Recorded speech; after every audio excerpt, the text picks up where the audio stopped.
I've got quiet in here. All right, there's our cue. Good morning again. Thank y'all for being here. First of all, welcome to the commission. We will get started. This is docket number 56298 and docket number 56310. Georgia Power Company's application for certification of the 2029 to 2031 all source capacity RFP and the certification of supplemental resources for the 2028 to 2031 capacity. We will start by calling for appearances. Georgia Public Service Commission. Morning, Commissioners. Justin Paul for the Public Interest Advocacy staff. Morning.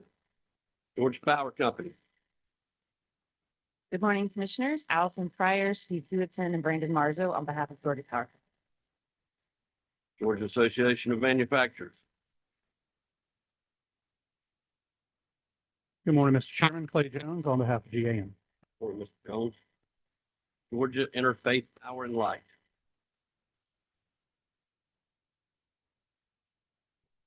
Morning, Commissioners. Bob Sherrier, Jennifer Whitfield, and Amitabh Kamani on behalf of Gipple and Summers. Morning, Mr. Chair. Southern Alliance for Clean Energy and Sierra Club. Morning, Commissioners. Isabel Larissa on behalf of Sierra Club and States. Southern Renewable Energy Association. Good morning, Chairman Shaw, Bland Holman, Members of the Commission, Bland Holman here on behalf of Southern Renewable Energy Association. Good to see you. All right. We have a lot of folks who have taken the time to come down to the commission this morning as public witnesses. So thank y'all for taking the time and the initiative to come speak to us this morning. And we're going to go ahead and get started with that. And I want to remind everybody, we've got, I don't even think I've got all the sheets, but I'm at 3 so far.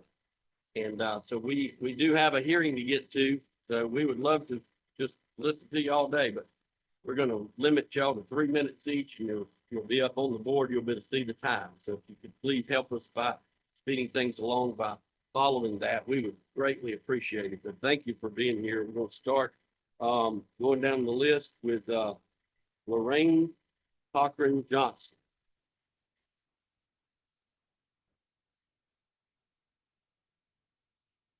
Morning. Good morning. So she's not here today, and I'm here on her behalf. My name is Martha Ravello, the Chief of Intergovernmental Affairs for DeKalb County. First and foremost, I just want to say greetings on behalf of Madam CEO to Commissioner Eccles and Chairman Shaw. Thank you for being responsive and just ongoing conversations. We appreciate just being able to be open to DeKalb County as a whole. So thank you so much. I would like to begin by reading a letter from her, if you don't mind. Dear members of the Georgia Public Service Commission, as Chief Executive Officer of DeKalb County, Georgia, I would like to comment on behalf of DeKalb County and its citizens on the Georgia Power's application found in dockets 56298 and 56310. As it relates to these applications, DeKalb County would like to emphasize its continuing commitment to green energy and sustainability. DeKalb County stands for solidly responsible for growth and sustainable communities in which health of its citizens and its importance and its overriding concern. Sustainable green energy sources such power, wind energy, hydropower, and geothermal energy, biomass, and ocean energy are all replenished naturally and produce little to no greenhouse gases, thus making them legitimate alternatives to fossil fuels. Moreover, DeKalb County is a community for which growth is undertaken in a responsible manner with concern and within the interest of all of its citizens. As such, we would respectfully request that the Public Service Commission partner with communities such as DeKalb County to find solutions that are in the best interest of responsible and sustainable community growth for in its consideration of all applications at the issue that we're currently facing. We look forward to working with you towards the betterment of its citizens in DeKalb County and the remainder of Florida. Sincerely, Lorraine Hopkins. All right, thank you, Ms. Bravello, and please give our regards to the CEO. We appreciate the letter. And I'll start calling the next person in line when I call the next, that way they can be ready. And if you will, some of these names are a little hard for me to read. So if you would, just please state your name when you get up here so you can correct me if I'm wrong, and if I am, I apologize. Next is Brittany Burns, followed by Randy Hudson. Brittany Burns. There you go. Hey, how you doing? Good morning. Morning. Good morning, commissioners, and thank you for the opportunity to speak. My name is Brittany Burns, and beyond any of my titles, I am a Georgia resident first, who is deeply concerned about the direction our state is heading when it comes to energy costs, and especially fossil fuel dependence. Across Georgia, families are struggling to keep up with skyrocketing utility bills. Month after month, we watch rates climb, not because we're using more energy, but because of corporate decisions that prioritize profits over people. For many working class families, seniors, and single parents, these bills mean choosing between keeping the lights on and putting food on the table, which you guys have heard over the years multiple times. That's not a sustainable or just energy system. I have personally had to choose between daycare and utilities, despite making more than the above average Atlantan, groceries and utilities. And honestly, that's not progressive at all. At the same time, Georgia has become a magnet for massive data center facilities that consume enormous amounts of electricity, often powered by fossil fuels. These centers strain our grid, drive up demand, and push costs onto everyday ratepayers.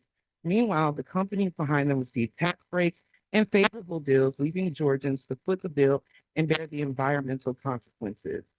The Public Service Commission is supposed to regulate utilities for locals. Something's not right when you've seen a repeated pattern since 2022, where folks are saying we cannot afford utilities, yet corporations are coming up here thanking y'all for continuing to help them and give them deals. We know that burning fossil fuels harms our communities, from the air we breathe to the climate disasters we're already facing. But Georgia can do better. We have the opportunity to transition toward clean, affordable, renewable energy that creates jobs, protects our environment, and lower costs for families. The PSC has power and responsibility to hold Georgia Power accountable, to stop approving unjustified rate increases, and to demand a plan that prioritizes people and the planet over profits.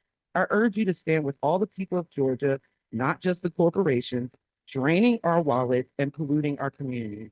Reject further rate hikes, push for transparency, and hold these utilities accountable for a fair, clean, and affordable energy future for us all. We appreciate also the fact that you guys have said that you will freeze rates, and I did opt into that. However, my very next bill was over $200 more than what it was before. So please, if you can find a way to regulate that, that would be amazing. Again, my name is Brittany Burns. I'm a Georgia resident. I appreciate it. Thank you. Thank you. Next is Randy Hudson, followed by Tyler Riddle. Morning. Thank you, Mr. Chairman. My name is Randy Hudson. It's an honor and a privilege to be here today for the Public Service Commission and make some comments relative to my continued support and appreciation to the commission, and particularly to Georgia Power. I am a pecan farmer from South Georgia. I own and operate about 2,000 acres of pecans, and also own Hudson Pecan Company. Our business, like much of Georgia agriculture, depends upon having reliable electricity every hour of every day, 365 days a year. We literally run on electricity and diesel fuel. Absent of either is absolutely tremendous. Hurricane Helene, as I don't have to tell you, was tragic to most all of eastern Georgia agriculture. Our community was no exception. On the morning of the hurricane, when we woke up, we had thousands of pecan trees, personally had thousands of pecan trees on the ground, and our greatest concern was in our processing facility. We buy, own, and operate approximately 10 million pounds of pecans, and a significant portion of that is processed into pecan products. We had literally millions of dollars of chocolate covered pecans ready to be shipped. And at the time that hurricane hit and we lost power, you just can't preserve chocolate for a very long period of time without losing. A couple phone calls to some really good friends that tried their best to help us get back online. And almost within hours, they started working on it. I cannot tell you the hours of work they put in, the diligence they took to get us back on track. And I'll never, ever forgive. I will always remember or forget how important it was and how quickly they reacted. Georgia Power crew showed up quickly. What amazed me was their level of communication. They worked through unbelievable conditions with chainsaws and backhoes and broke poles and power lines down, but they worked through it. Their active and dedicated response literally saved my business, and I will forever be thankful. They kept our contracts intact. We were able to make our deliveries. As a result of that, not only my own family, but many families that work for us, and we employ nearly 100 employees, could afford to have Christmas and make their payments. The people we rented from received their payments. And so as a result of that, millions of dollars went back into our small rural community. That experience drove me to realize just how important it is to have reliable, dependable service.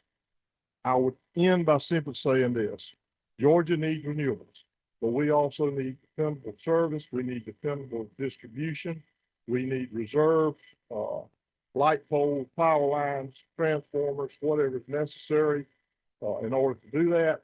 And I would just say, from the bottom of my heart, and representing many farmers across southern Georgia, that you fund Georgia Power and make sure these products are available to us. Thank you, sir. Appreciate it. Thank you. Let's take the time to come up here. Irwin County. Tyler Riddle is next, followed by the Honorable Gordon Summers. Good morning, Commissioner. I'd like to begin by thanking you for the opportunity to speak to you this morning. It is my honor. My name is Tyler Riddle, and I serve as Tift County Commissioner and as Chairman of the Tifton Urban Redevelopment Agency. In my free time, I own and operate MRS Home Care, home medical equipment company with 15 locations throughout Georgia. I wanted to speak to you this morning, both as a community servant and as business owner, about the importance of Georgia Power's continued investment in reliability and urban renewal.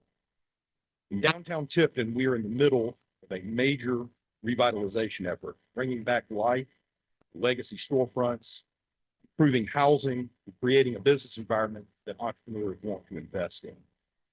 Georgia Power has been an active part of that work, not just in conversation and concept, but on the ground with us. They've helped modernize our aging infrastructure, our urban core, hardening lines, undergrounding where appropriate, and making the grid more resilient in areas that have struggled historically. And that matters. As Dr. Hudson said, as you all know, South Georgia reliability is not an abstract concept. It's economic viability, whether a new restaurant opens or doesn't. And in my case, it's whether a healthcare provider can operate uninterrupted in the face of a natural disaster. Whether an aging parent can stay safely in their home with life-sustaining oxygen, home ventilation. In my business, I live this reality every day. Power outage isn't just an inconvenience, it's a matter of life and death. And as we all know, storms in Georgia are getting harder to deal with, not easier. So I want to be very clear to you, commissioners, the work Georgia Power has done in Tifton and all over South Georgia is not cosmetic. It's foundational for our economic development, housing, and literal health and safety of our most vulnerable residents. I stand before you today in strong support of Georgia Power, continuing their investment aggressively in reliability and grid modernization, especially in South Georgia's downtown redevelopment zones. where that return on investment is transformational. Thank you for the opportunity to speak to you this morning, and thank you for valuing voices in our community. Thank you, Mr. Riddle. Next is Senator from the 13th, Honorable Cardin Summers, Chairman of the Banking Committee in the Senate, followed by Steve Taylor. Morning. Thank you for taking the time to come before us. I need to do this sooner, and I apologize for not being here earlier, but I come here today, as not only a senator of the 13th district, but also as a citizen of my district in my area. And I want you to know about Helene and the devastation. The 13th district is probably the hardest hit district in Georgia. If you could have imagine your wildest movie of apocalyptic disaster, Coffee County, Irwin County, Berrien County shared that look. I know where you're from, you understand what I'm saying. It was unbelievable. And we started getting calls in the morning before daylight.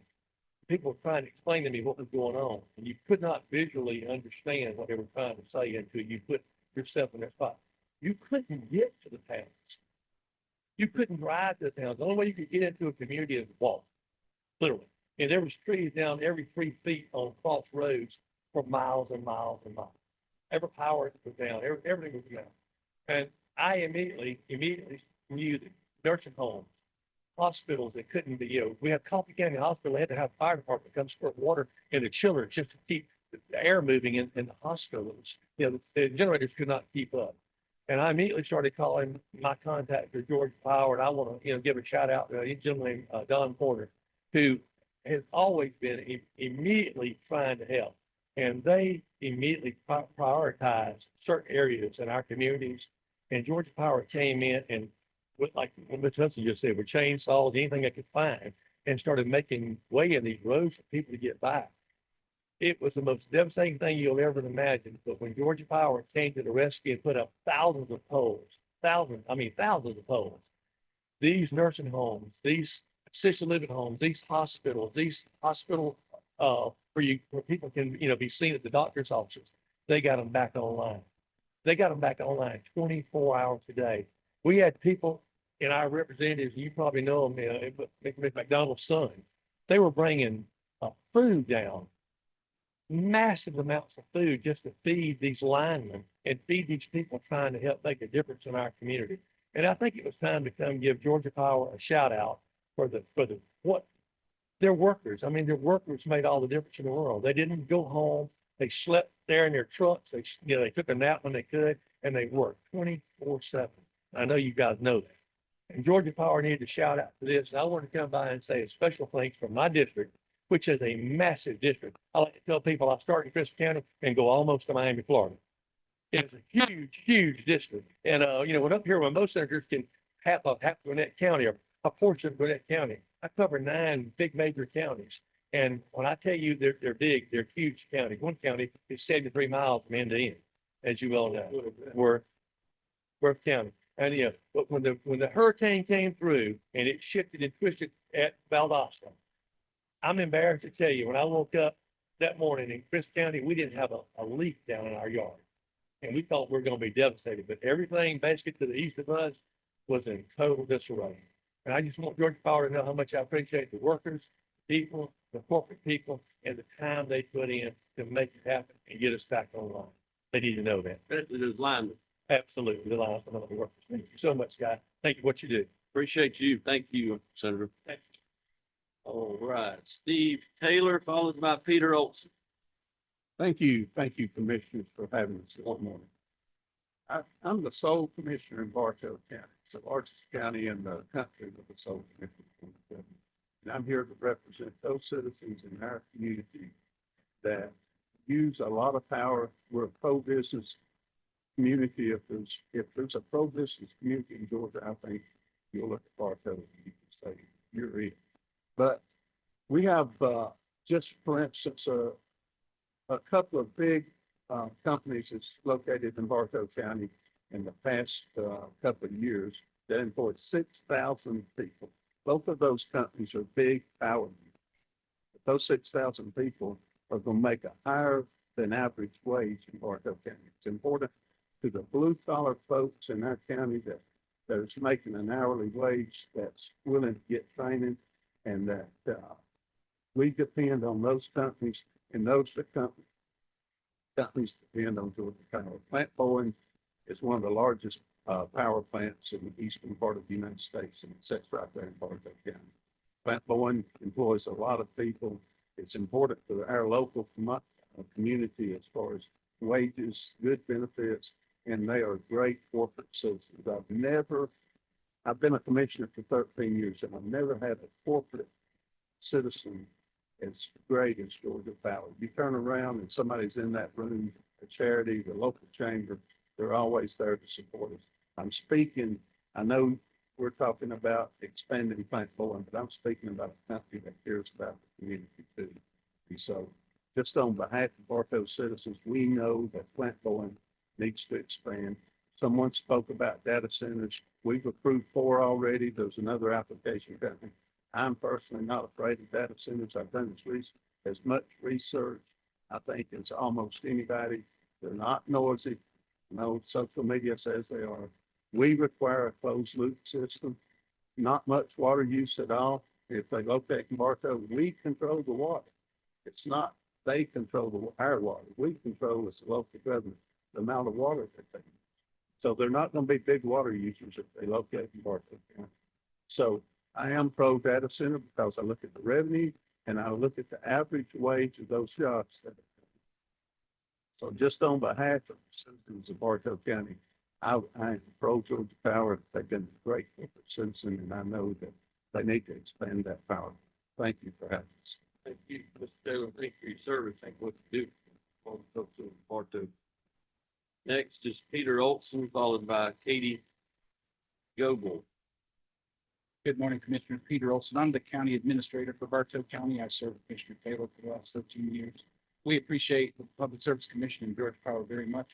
As I watch other states suffer rolling brownouts and blackouts in dire situations, we appreciate the planning process that Georgia Power and y'all go through to plan for the future. So the future power demands have exploded with data centers and other needs, and we're fully in support of that. In 2019, the IRP, I read those things when they come out because Plant Bowen's our biggest taxpayer. And when it was going to shut down Plant Bowen, that was a great concern. Come 2022 and now 2025, it's going the other direction, which is positive. But the All Source RFP has 2 combined cycle, natural gas turbines planned for Plant Bowen and 500 megawatts of battery storage. So we appreciate all the efforts to, increase renewable and sustainable power. But I think Texas and other states have shown you can't go all in on that too fast. You need a reliable 24/7 power supply. So we're in full support. Georgia Power, as the commissioner said, is a great public citizen. Their corporate, their employees support all our charities, our homeless shelter, our food pantries. They're always there in an emergency. And so we appreciate that company as a corporate entity. I mean, I hear a lot of people say negative things about corporations, big corporations. Georgia Power is made up of people, and they got great people that work with. So we were certainly glad, North Georgia's growing, Bartow's booming. 2 more million people are predicted to move to Georgia in the next 20 years. 2 million people just moved here in the last 20 years. And the economy runs on power. So that's the job you guys got. Georgia Power does a great job of supplying. They're fortunate that. And so we just wanted to come down and say we're in support of the projects they proposed for Bartow County and the RFP. Thank you. Thank you, sir. Appreciate it. Next is Katie Goble, followed by Jack Ponce. Good morning, Commissioners. My name is Katie Goby. I'm sorry for not writing legibly. I serve as Community and Economic Development Director for the City of New Harley in Bartow County. We are a growing community of nearly 5,000 residents.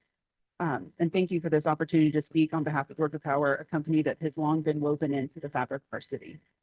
For decades, Georgia Power has provided reliable and resilient energy service to New Harley and the surrounding region. Plant Bowen quite literally serves as the backdrop for all we do in our city and is a constant reminder of Georgia Power's deep roots and stability. Their commitment to our community is not only reflected in the infrastructure they've helped build, but also in the heritage they've helped preserve. At the U Harley Black Piner Cemetery, the resting place of more than 300 enslaved individuals and their descendants, Georgia Power employees have devoted countless hours to cleanup, preservation, and funding support. Their efforts have ensured that this sacred site, one of our city's most significant historical landmarks, is honored, protected, and accessible for future generations. The same spirit of partnership is evident in projects that shape U Hartley's future. When Osborne Park, one of our city parks, was first developed, Georgia Power's partnership helped construct recreational facilities that generations of families still enjoy. Today, that legacy continues as Georgia Power remains an active partner in ensuring that our community has the energy capacity and reliability to match its growth. In the past 4 years alone, we've seen nearly 1,500 new residential units approved for development along the Harley Road, our main corridor, and that's in multiple jurisdictions. Our area has also experienced a steady rise in recreational tourism and event-driven visitation, welcoming tens of thousands of guests each year. Each new home, business, and visitor increases the demand on our infrastructure, and that includes dependable power. Georgia Power has worked to be proactive and prepared, investing in capacity, reliability, and innovation so that communities like ours can sustain growth without compromising service. Their team works closely with our local government, as the commissioner and administrator said, developers and industries to ensure that as we grow, the power grid grows with us. U Harley's story is one of steady growth, and Georgia Power has been a partner at every step, anticipating what's ahead rather than reacting after the fact. Their long-term planning and local engagement ensure that our residents, schools, and businesses can depend on consistent, safe, and affordable energy. In short, Georgia Power doesn't just power U Harley, they prepare U Harley for what's next. On behalf of the city of U Harley, I want to thank Georgia Power for their continued investment, proactive leadership, and their commitment to meeting the needs of the growing parts of county. And thank you all for the opportunity to speak. Thank you. Jack Potts, followed by Tom Bailey. Morning. Good morning, Commissioners and Chairman. Thank you for having me. My name is Jack Vaughn. I serve as the Vice President and Procurement for Supply Chain Procurement at Flexential. Flexential is a leading data center co-location, cloud, and connectivity services company. I appreciate the opportunity to speak with you and in support of Georgia Power's additional request for capacity. Flexential has been operating data centers in Georgia since 2007, making us one of the early contributors to the state's digital infrastructure economy. Over the last 17 years, we've grown along with Georgia's technology, economy, invested in facilities, talents, and partnerships, and we continue to grow. Today, we operate 5 data centers across Alpharetta, Norcross, and Douglasville. We are building our 6th data center right now in Douglasville. These sites continue to support critical infrastructure, supporting hundreds of businesses, healthcare, financial services, logistics, and AI development. In Georgia alone, we support 409 customers. We employ 76 Georgians with an average approximate salary of about $7 million a year in payroll. Additionally, in 2024, we paid our vendors exceeded spend of $118 million helps in the local economy. These numbers reflect more than just an economic impact. They represent a growing demand for reliable, scalable, and sustainable power. Our customers are increasingly deploying high-density computing, AI workloads, hybrid cloud environments, and require significant and uninterrupted energy. The request for you is not just meeting today's needs, it's about preparing Georgia for the digital economy of tomorrow. Without additional capacity, Georgia risks losing a competitive edge and attracting data center-driven initiatives with high-paying jobs that come along with them. Flexential is committed to growing in Georgia. We hope to continue to expand our footprint in the state, and we urge the Commissioner to approve and remain a leader for the national digital infrastructure. Thank you for your time. Thank you, sir. Tom Bailey, followed by Elizabeth Moore. Morning. Good morning, Chairman Shaw and Commissioners. Tom Bailey, I'm the Vice President of Energy for Flexential Corporation. First off, just appreciate the work you all have ahead of you. Prior to Flexential, I spent 25 years in regulated utility in the Midwest and the South, so I understand the IRP process and what you have coming forth. But really want to talk today about the importance of proper utility and regulatory framework and oversight. Just a little bit of background, and I think many of us are familiar with this. The scale of infrastructure demand from AI data centers is unprecedented in modern U.S. history, rivaling the post-World War II electrification era. Data center expansion is outpacing the utility sector's ability to respond due to some regulatory complexity and long approval times. In connection, the U.S. grid is aging. Some assets exceed 50 years, And also, I think we're all aware the interconnection queue is already backlogged for not only data centers, but onshoring of manufacturing.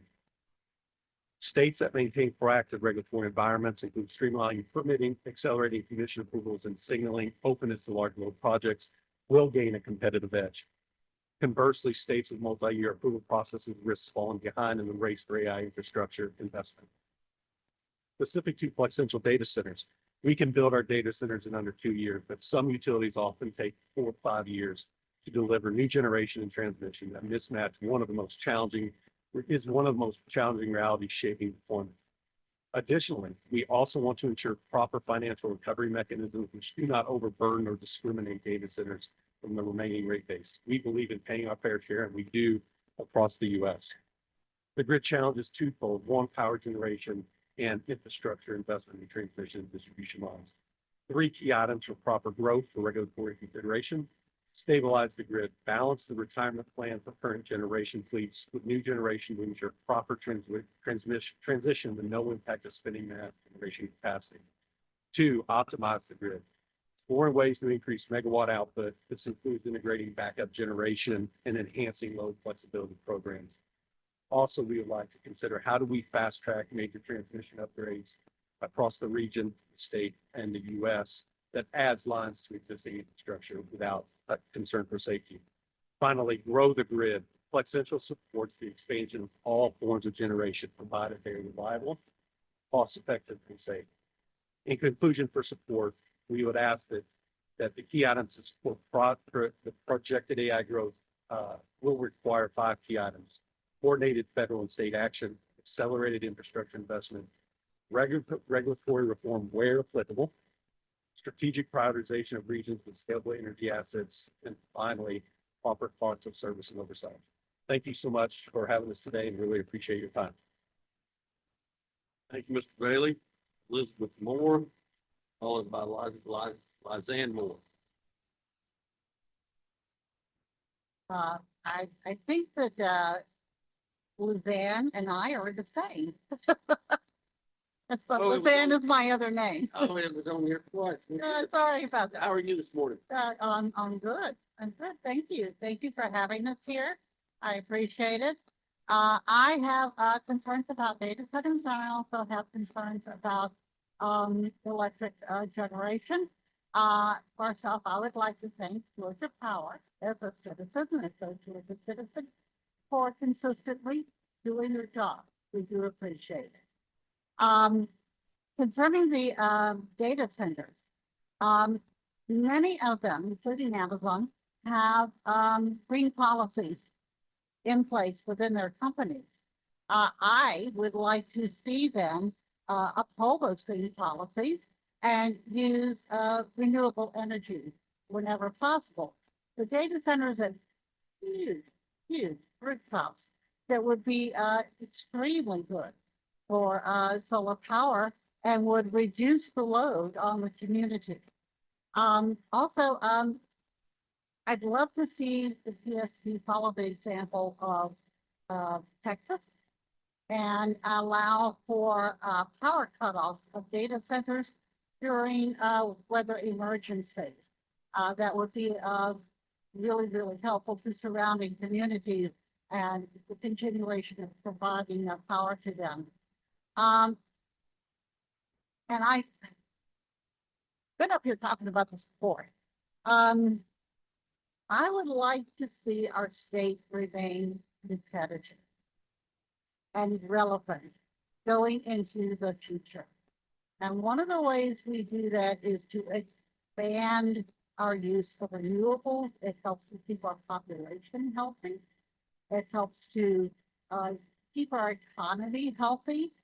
So I would really love to see an expansion of renewables, especially solar. We've got a really, our state is really good for solar, and I think all of you know that. So I would love to see that done. I think that's kind of about it. I'm about to run out of time. Thank you. Thank you. You'll be happy to know there's about 4,000 new megawatts solar plant.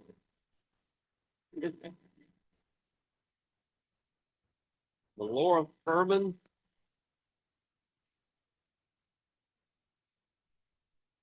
Good morning. My name is Melora Furman, and I vote and live in DeKalb County, and I belong to the Unitarian Universalist Congregation of Atlanta. And I thank you for this opportunity to convey my concerns and the concerns of many other Georgians. My primary reason for being here today is to ask the Public Service Commission to delay your decision on the all source RFP until spring of 2026 to allow the newly elected commissioners a chance to give consideration to the plan. And I think that it's reasonable to do so, and I hope you feel the same way. I'm also here today, as you might have guessed, because I believe that the only way Georgia can develop a viable energy future for the next generation and the generations that follow, and that includes very digitally oriented generations, as they are, by increasing our use of clean renewable energy such as solar, geothermal, and to some extent wind, and especially solar. And I don't know, this is my first time here, but I'm sure other people have talked to you about the long-term environmental effects and health effects of burning coal and fossil fuels like natural gas. This is the thing, there are better practices right in front of us. Other states use significant amounts of renewable energy, including significant amounts of solar energy. In Georgia, more investment should be put into developing affordable solar energy and on integrating solar energy with the existing power grid. Creating a clean, sustainable energy future is Georgia's future. That's why it's so important that you, the members of the Public Service Commission, put all your considerable knowledge and influence into replacing current status quo methods of energy production with methods to produce and distribute clean, renewable energy. Thank you for participating. Thank you, Ms. Furman. Next is Dr. Hayashi, followed by Bob James.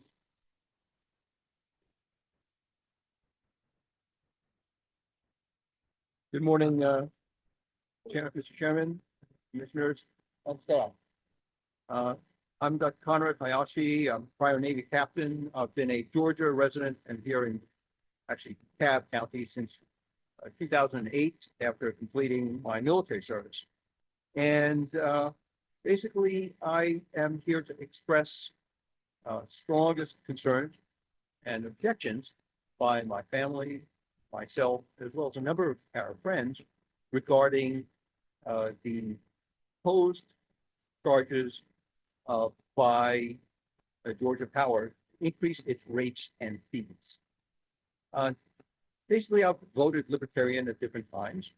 And however, what I've seen in terms of what I've read regarding Georgia Power is that they have effectively socialized the fees and expenses while privatizing the profits.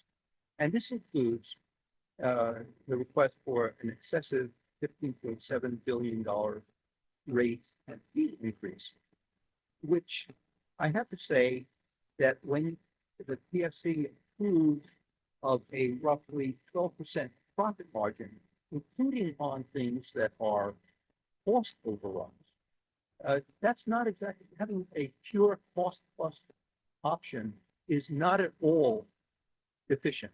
I would say it's wasteful. Having been in government for a number of years, I know how strong we try and eliminate waste. But when you have a cost plus setup and you reward at a 12% rate any cost overruns and all infrastructure purchases, there's no incentive for efficiency. The normal profit and fee rates or return on equity across the industry within the United States is about 9.5%. So since over the last decade, the Georgia Power has had the chance to get an excess of an additional about 2.5% profit per year. In addition, getting the product on multiple billion in cost overruns for Plant Vogtle. And as someone who's been here a number of years, I've paid about the full thousands of dollars that I've paid. Many people who, let's say, were also within the service, they moved and they had to pay the rate, but they didn't get any benefit. Georgia Power has increased its rates 6 times in the last 2 years. And I would say that I would not want to reward efficiency. And I ask you to adopt a more libertarian free market perspective. Thank you. Thank you, Doc. Mr. Bob James, followed by Peter Hubbard. Hello, Commissioner. Good to see you again. My name is Bob James. As a retired resident of Service Commission District 3 in Atlanta and a former IT programmer analyst at the CDC Federal Credit Union, I am dedicated to promoting state and national policies that embody responsible stewardship and offer hope to future generations. Thank you for helping keep our power utilities reliable. Affordability continues to be a challenge under the present guidance. I appreciate startups working to cut greenhouse gases, including those supporting nuclear energy, which is safe and emission-free, though it is costly and not flawless. Over time, both technological advancements and prevailing trends have shifted. Evidence now suggests that distributed renewable energy sources provide superior cost effectiveness compared to the significant capital investment and ongoing maintenance required for fossil fuel infrastructure, including methane-based systems. A recent AJC opinion titled "Georgia Can Learn from Texas on Energy" highlights how the Electric Reliability Council of Texas, ERCOT, operates a competitive energy market focused on performance rather than monopoly control. Spencer Pry, a state representative from Athens, suggested that Georgia could achieve energy independence if the Public Service Commission required Georgia Power to adopt ERCOT's bidding process for something like it, selecting bids from lowest to highest cost until demand is met. This approach rewards renewables, lowers costs, and improves reliability with batteries. Times are changing. I am not an expert, you will know, but I would suggest that the current structure of charging customers for the fuel so that stockholder profits are maintained needs to be altered.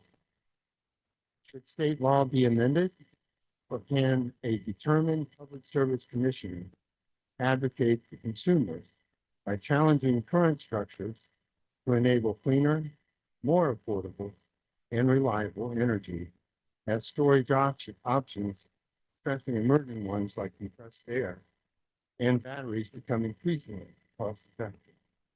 This may be an opportunity for you to demonstrate your commitment to representing the interests of people ahead of the November 4th PSC election. I also like the idea of waiting until after the election to actually run through the IRC.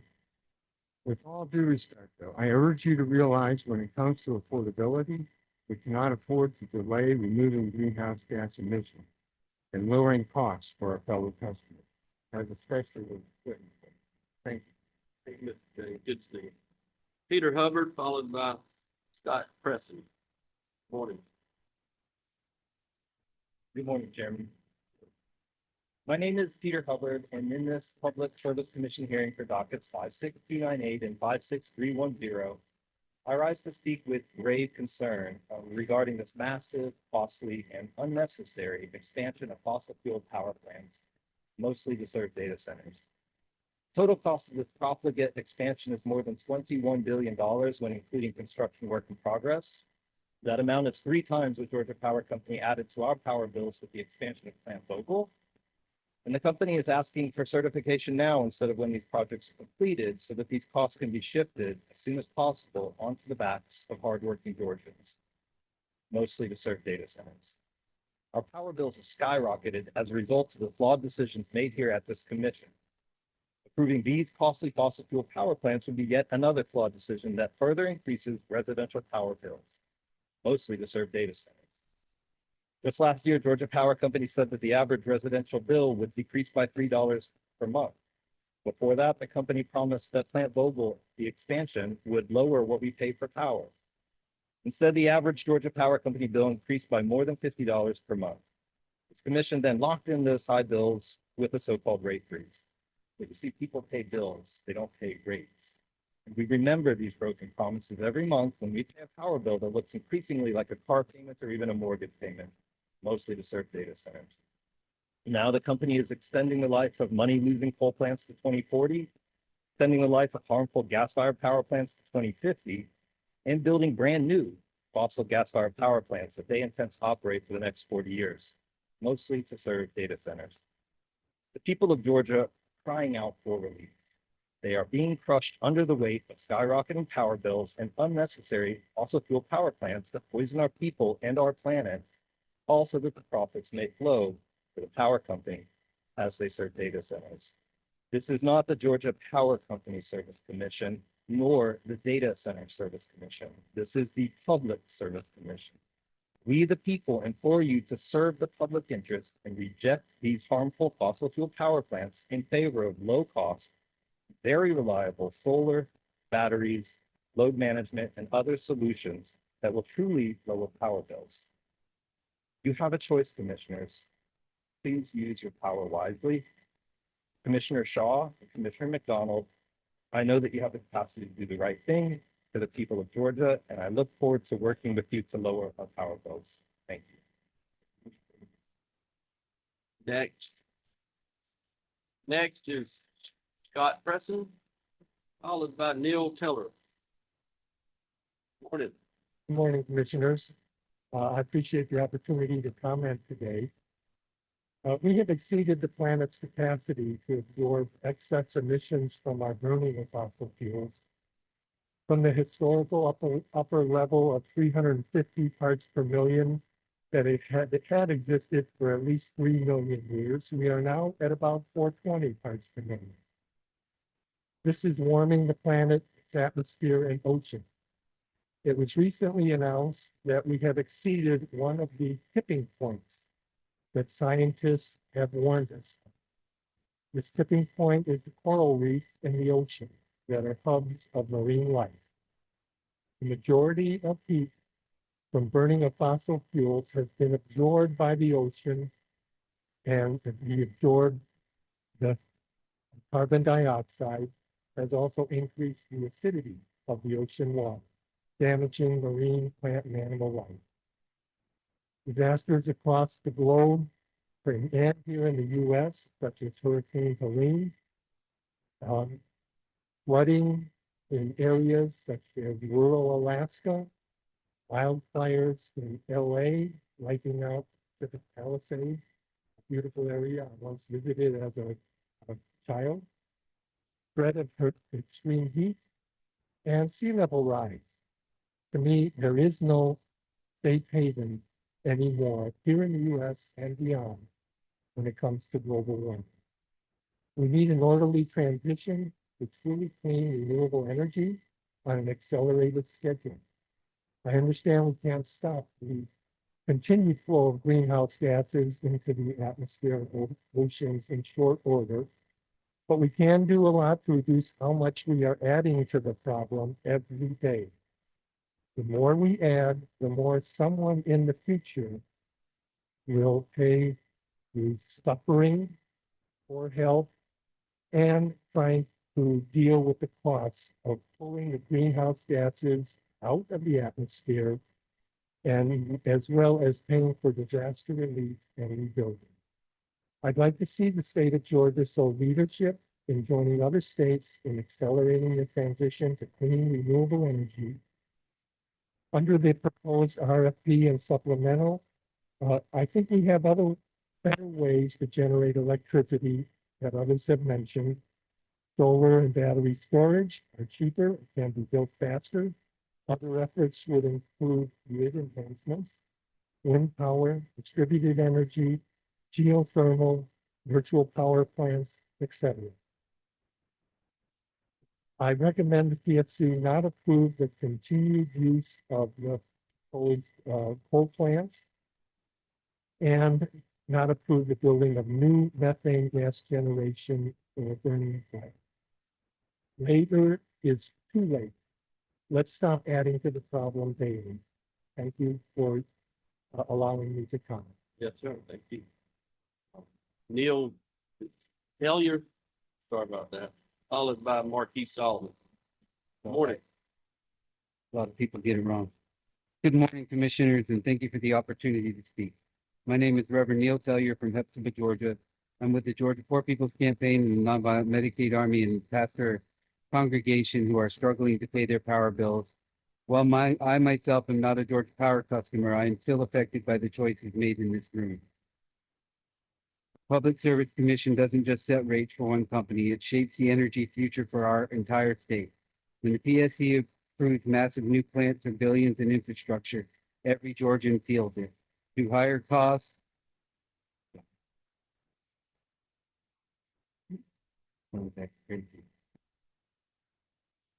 right now, the commission is considering nearly 10 gigawatts of new power generation, more than has been requested, including 1.8 gigawatts with no price tag or transparency.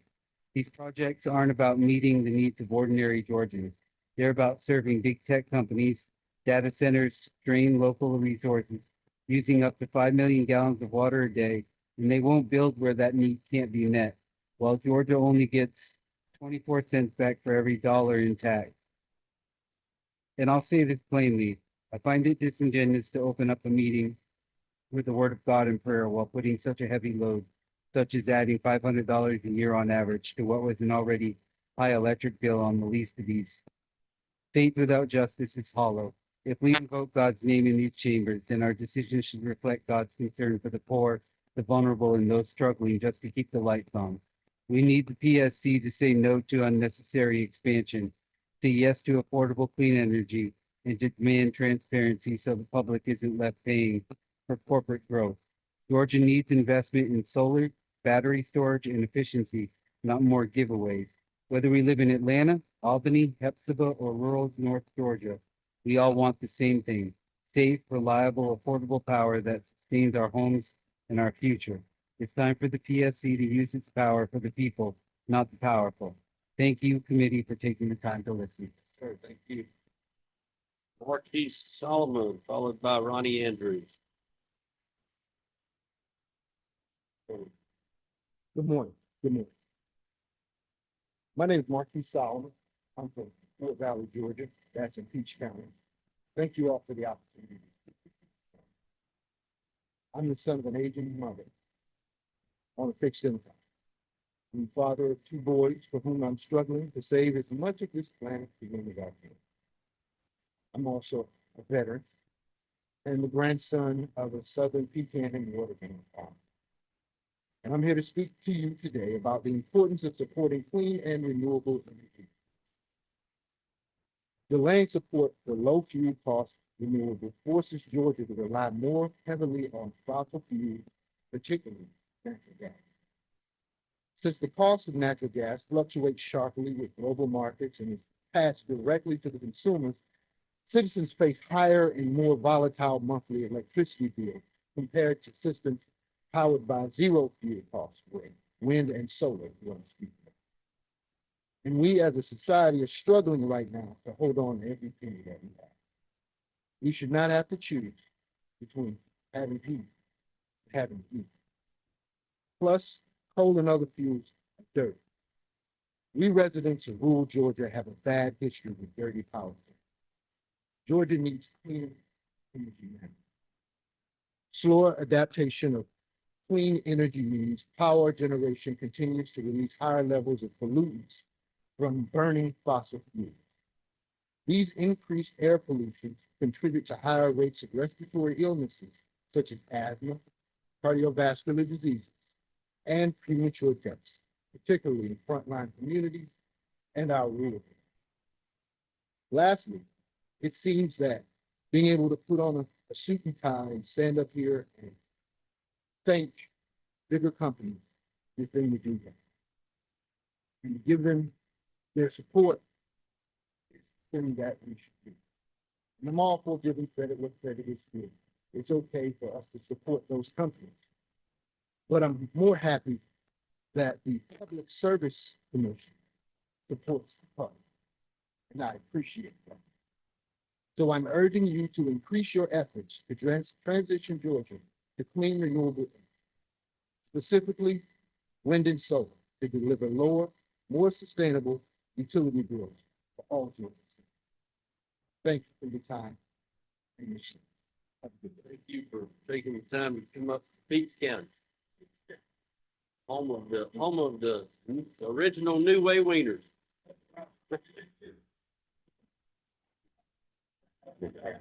I thought the original was in Fort Valley. Ronnie Andrews, good morning, followed by Tierra Reagans. Good morning. Morning. Ronnie Andrews, DeKalb County, Georgia. Radio. Okay, morning. The reason I'm here today, is to ask you guys.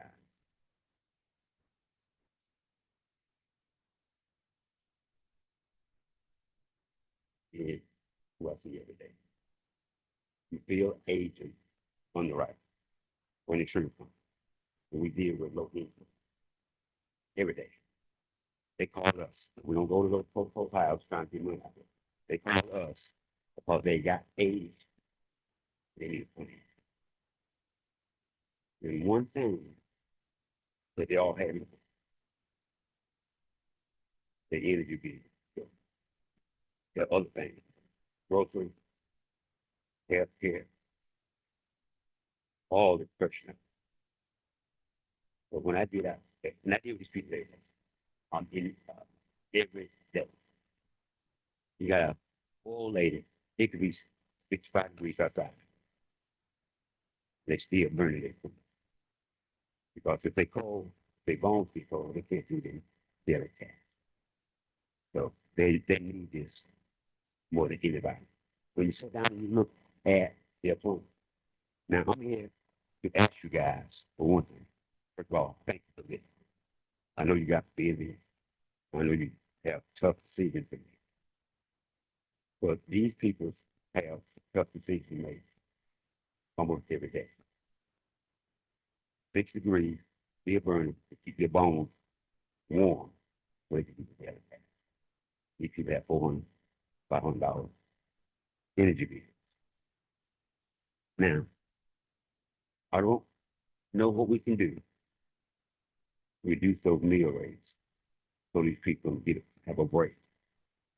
With everything going on today, gas prices, groceries, the bills, just to eat. We need some heroes somewhere in our politicians. The people we voted for. We need somebody to do something, even if it's not traditional. If you do something for to show that you care, like reducing the bill rate, I think you will be greatly rewarded. And I think people of today will never forget that. But as I go, I thank you guys. I know you have hard work to do. I know that's a lot. But when you're out here, when you're dealing with these people every day, they can't hardly put bread on the table. Just think about that when you make this decision. Clean energy and Lord be. Thank you. Thank you, Andrew. Tierra Reagans, followed by Deidre Johnson.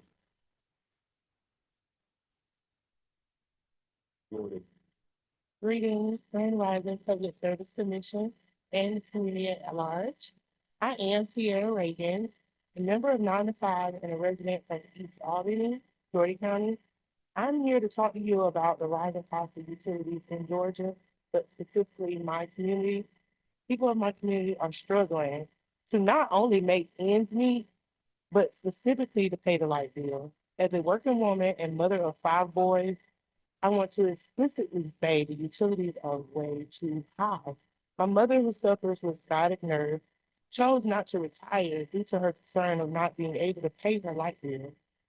She is a senior in a single household facing light bills as high as $817.23 to $996.08. And with each board member probably making double of what the average household income is, I'm sure you don't know or maybe don't understand our struggles.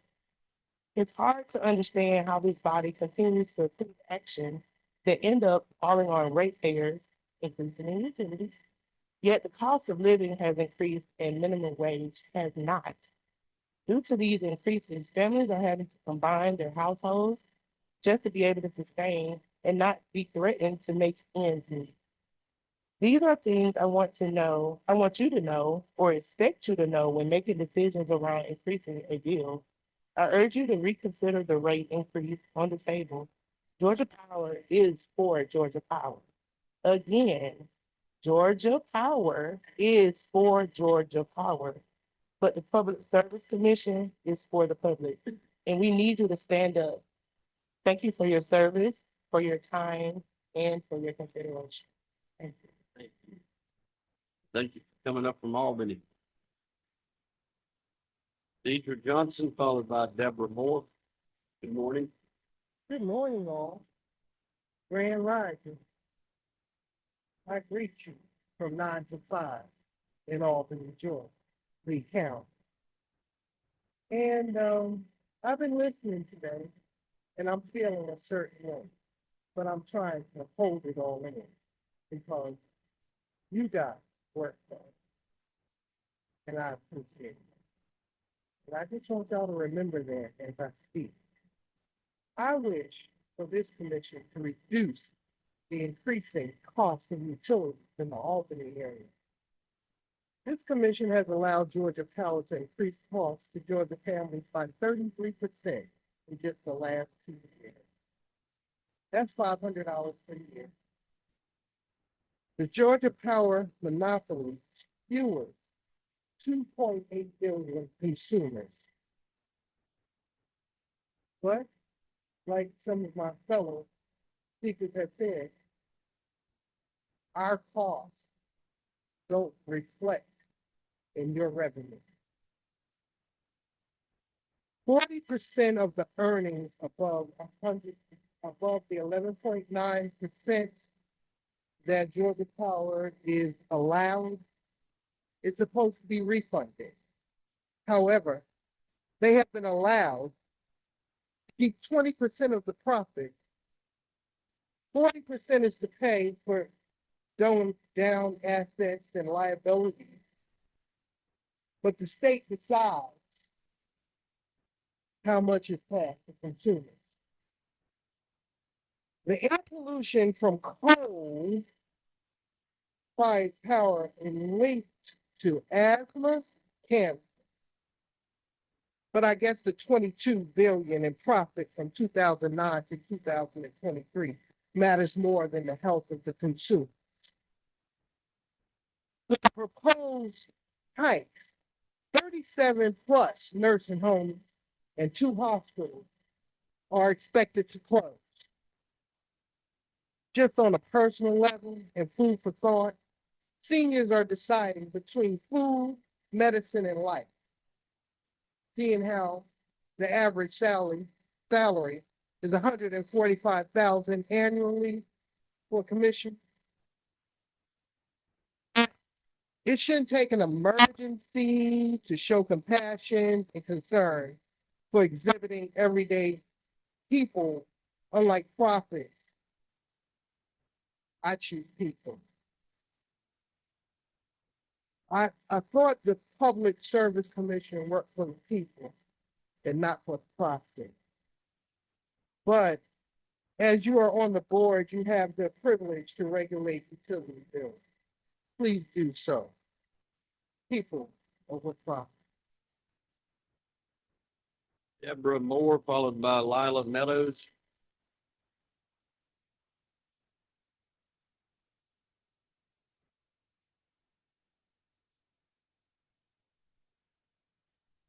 Good morning.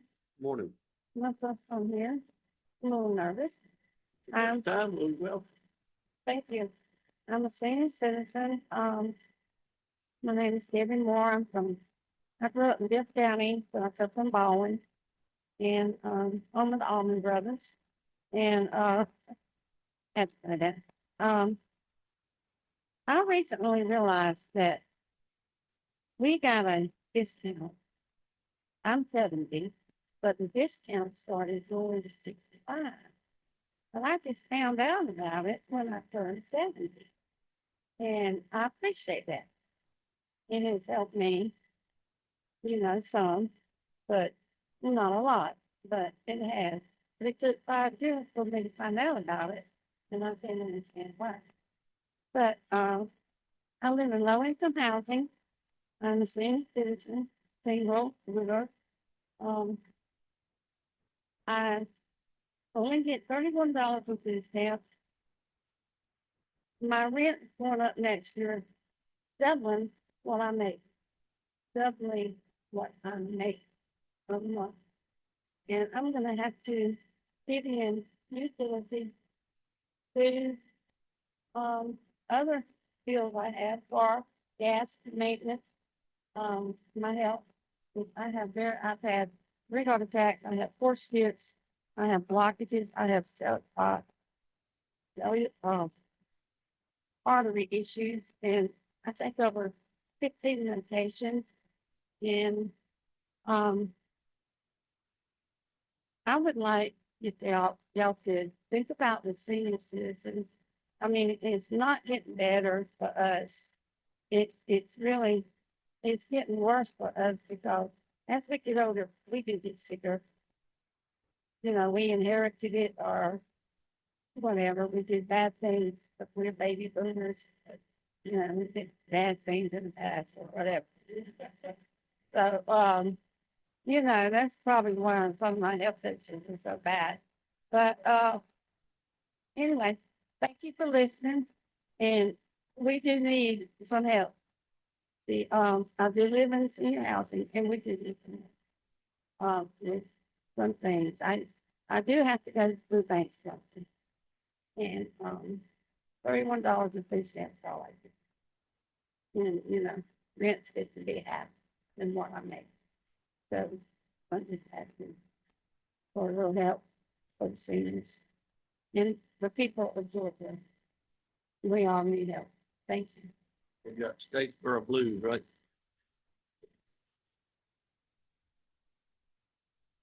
All right.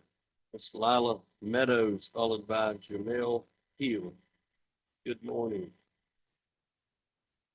My name is Julia. I'm sorry. That's okay. I am a senior citizen on a very tight budget. I live in Baldwin County and I voted this. I voted this. My problem is obviously that discount the low income on the Georgia file bill. It started it and it gives you a $33 discount every month. It still takes me 2 months to pay my bill. Right now, presently. So my dilemma is, how am I gonna pay a house? The food's going up, it has gone up. Gas, all utilities, our water bills, $50. In our area, and I live in a low income senior housing for 65 and over, and everyone in that apartment complex has strange issues. We live in energy efficient apartments, and we still have to call overdue or some type of church organization every month to ask for assistance to pay our utilities. And they don't have any assistance because it's all gone. Our whole community is suffering from the same problem. The food bank line is out the door. You have to wait 3 hours just to get a ticket, to get a box of food. So our problem this winter and upcoming winters is gonna be, are we gonna eat or are we gonna heat? And we have a problem. We've got to get repaired. We have no jobs available in this area for the make any kind of money that's able to afford this. I'm not ashamed to say, My yearly salary is $16,000. And I'm a retired nurse. My apartment building rent on low income is typically $750 a month for one bedroom. I'm housing my grandchild and son, and his fiance and me in one bedroom. So we can make it. We're all working. We're on fixed staff. And we're paying our bills the best we can. We're just asking this commission to help us a little bit better. Thank you. Thank you, ma'am. Jamel Hill, followed by Avery Dobson. Thank you so much. My name is Mel Hill, and I am from the Macon, Warner Robins area, but I'm actually from Perry, Georgia. So I'm going to claim Perry. Yes, absolutely. And I'm going to start out by saying thank you for your accountability when you were talking about baby boomers and what may have happened in the past. But with the Poor People's Campaign, we believe that everybody has a right to live. So regardless of where you are, where you've been, everybody has a right to live. Again, good morning, commissioners, and thank you for allowing public comment today. I'm speaking today as a Georgia resident concerned about industrial expansion. Specifically, I have a master's degree in public health. And so for me, I'm looking at the effect on our environment, our water, and our communities. I heard the gentleman mention earlier today that when there's a closed loop system, that is better for the community. And I think it's often misleading when you say it's better here, but you don't mention the other things that come with it. You don't mention the tax rates. You don't mention how the tax rate will go up for homes. And so I think it's just very misleading. And I want to say that when corporations profit from Georgia's resources, they also bear a responsibility to protect them.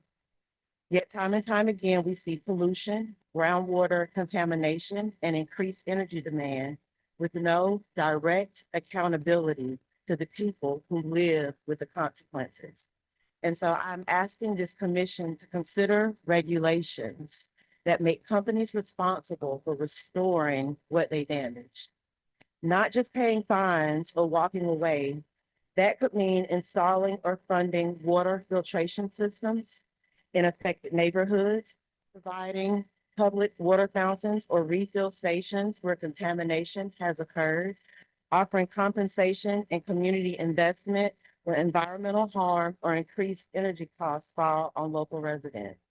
Because environmental justice means making right the wrongs, not waiting for federal agencies or lawsuits to do it years later. I think of cigarettes and the effect that it had on Americans. It means recognizing that public health is preventative and not reactive, and that prevention starts with holding companies accountable for their footprint from the start. Again, I'm asking for regulations from you all. You have the power to set that standard here in Georgia to ensure that economic growth never comes at the cost of clean water, our health, our air, or our communities, our children who are our future. Thank you for your time, and thank you for listening to the people most impacted by these decisions. Thank you. Thank you. Avery Dobson, followed by Patty Duran.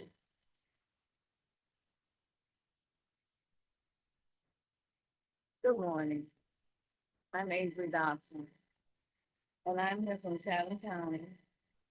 I would like to say that the 6 wage increases that have caused a lot of stress on me and my friends, we live on a fixed income, and I feel that the PCS is not working for considering us. Please note, your decision affects our lives. Thank you very much. Have a blessed day. Thank you, ma'am. Patty Duran, followed by Jace Coetzee. Good morning, Commissioners. Morning. Today, you are holding public hearings to address Georgia Power's request to certify $15.66 billion in estimated costs to expand Georgia Power's grid for data centers. It is unfathomable to me why anyone listens to Georgia Power's lawyers, staff, or witnesses about anything. Their claims about costs and demand growth have no credibility because nothing they've said in the past has proven even close to true. For example, Georgia Power said 2 new reactors at Plant Vogtle would cost $14 billion and take 7 years to build. They cost twice that much and took twice that long. That is an enormous failure. Georgia Power said rate impacts for Vogtle would only be 2 to 3%. Last May, residential rates increased 25%, the largest rate increase in state history. Plant Vogtle is now devastating ratepayers with car payment sized electricity bills while delivering a delicious $2.5 billion in profits to Georgia Power in 2024. And now Georgia Power's choice to use expensive gas to power data centers is even worse. 2024 was the warmest year in Earth's recorded history. And last September's Hurricane Helene was the most destructive storm in state history. In early 2026, Georgia Power customers will see a major rate hike, ignore the faux Trojan horse rate freeze, to pay for grid repairs from that storm, while Georgia Power simultaneously expands fossil fuels that are driving these disasters. But we know why they are choosing gas, don't we? It's because Southern Company has 5 gas affiliates, all of whom profit from gas, so gas it is. Never mind that solar and storage is 10 times less expensive than gas. Never mind that both solar panels and battery storage systems are manufactured in Georgia, while you force customers to overpay billions of dollars to ship gas into the state, which we don't produce. It is immoral for you to take tens of thousands of dollars from Troutman Pepper lawyer Allison Pryor, Steve Hewitson, and Brandon Marzo in money, while they sit here with billion-dollar case proceedings for you representing Georgia Power. There is no court in the land that would allow that kind of corruption to go on, and I have no idea why the state of Georgia does. And I have no idea why the state bar of Georgia does not sanction these lawyers for doing that. It is immoral and it is wrong, and our leaders fail us. You fail us too. Besides the 25% rate increase for Vogtle, which delivered those profits to Georgia Power, you voted to approve a wildly expensive biomass plant last year, saying that it would help jobs for timber companies. And you voted to approve this massive gas expansion for data centers just in July of this year. We've had no apology from you about your nuclear boosterism, costing us a 25% rate increase, nor an apology from Georgia Power for being so wrong about Vogtle. I urge you to make that apology and to require them to as well. I urge you to commit to declining this $15.66 billion gas expansion certification request because we get to vote too, and we don't like what we see. James Betsy, followed by Ava Trachtenberg. Please correct me if I misspoke. Morning, Commissioners. My name is Jason Cooksey from Justin, Georgia. And while I know you have not and will not remember my name, face, or comments, I have returned yet again to speak before you on behalf of my generation and my fellow rural Georgians. I do remember, I remember you, because when you said Jessup, I remember that. You don't hear that every day. Wayne County. When you leave this hearing today, you'll have heard a series of comments from students, civilians, and many others regarding your RFP, which seeks to expand Georgia's electrical grid by another 60%, strictly by furthering fossil fuel infrastructure, all with the intent to yet again shift the cost onto the constituents you say you claim to represent. You're leaving half-heartedly listening to the upset of Georgians and the ruination that will follow in the presence of data centers, like the tens of millions of gallons of water they will steal daily from the communities you have never considered to be more than rest stops on your vacations. You'll exit this building having scoffed at the fears the weight of your decisions have placed on our most vulnerable communities through your grab for profit as the only commissioners of the 5th most expensive electrical rates in the entire country. And yet, as you have shown us repeatedly, you will rest easy upon the mounds of personal profit you have used to justify your passivity. Unlike the 5 of you, I refuse to follow suit. Mr. Eccles, I happened to be in the meeting in which you spoke to us students of Sunrise Emory, more specifically as one of the few rural Georgians that were able to attend. I sat by silently and listened to you and your disregard for the next generation while you plugged your children's book and wrote on whiteboards to explain why you've chosen to treat us Georgians as nothing more than collateral. And I bit my tongue as you talked down to each of us with a veil of antiquated, hollow greenwashing you built a campaign of. So now I'm speaking to you in your constituency regarding your choice to choose data centers and blank checks over your own constituency. You each speak of service with careers built on the backs of those who can't afford your choices, as we have heard already. The plans you approve and the partnerships you defend leave families across this state with bills equivalent to car payments just to keep the lights on. You have regularly traded the well-being of working families for campaign donations and a pat on the back from corporate execs who will never live with the fallout of your choices. You could have chosen to invest in sustainability and clean jobs in a future that keeps Georgians healthy, housed, and hopeful, but you have instead chosen once more to raise bills and call it progress. You've sold our future to Georgia Power and called it service while ignoring the cries for help from your own districts. So as I step away from this podium, I will not be offering thanks, well wishes, or even a polite farewell. Respect is earned through integrity, not demanded through the offices you use to abandon the people you call your neighbors. Instead, I leave you with this. My statements here this morning may be forgotten, but the damage you leave in your wake will not. Your legacy as our commissioners will not go with the same passivity you each act with. It will live on in every Georgian who has been and will be forced to ration their paychecks, close their businesses, and make the choice between heated homes or dinner on the table. We, the people of Georgia, will be left to remember every dollar stolen, every family abandoned, and your every blaring second of silence without the luxury to ignore reality as you fight have. So in the comfort of your position runs dry, I hope you too feel the weight of the reality you have sown for us citizens of the same state you left behind. Ava Trachtenberg, followed by Harper Dodson.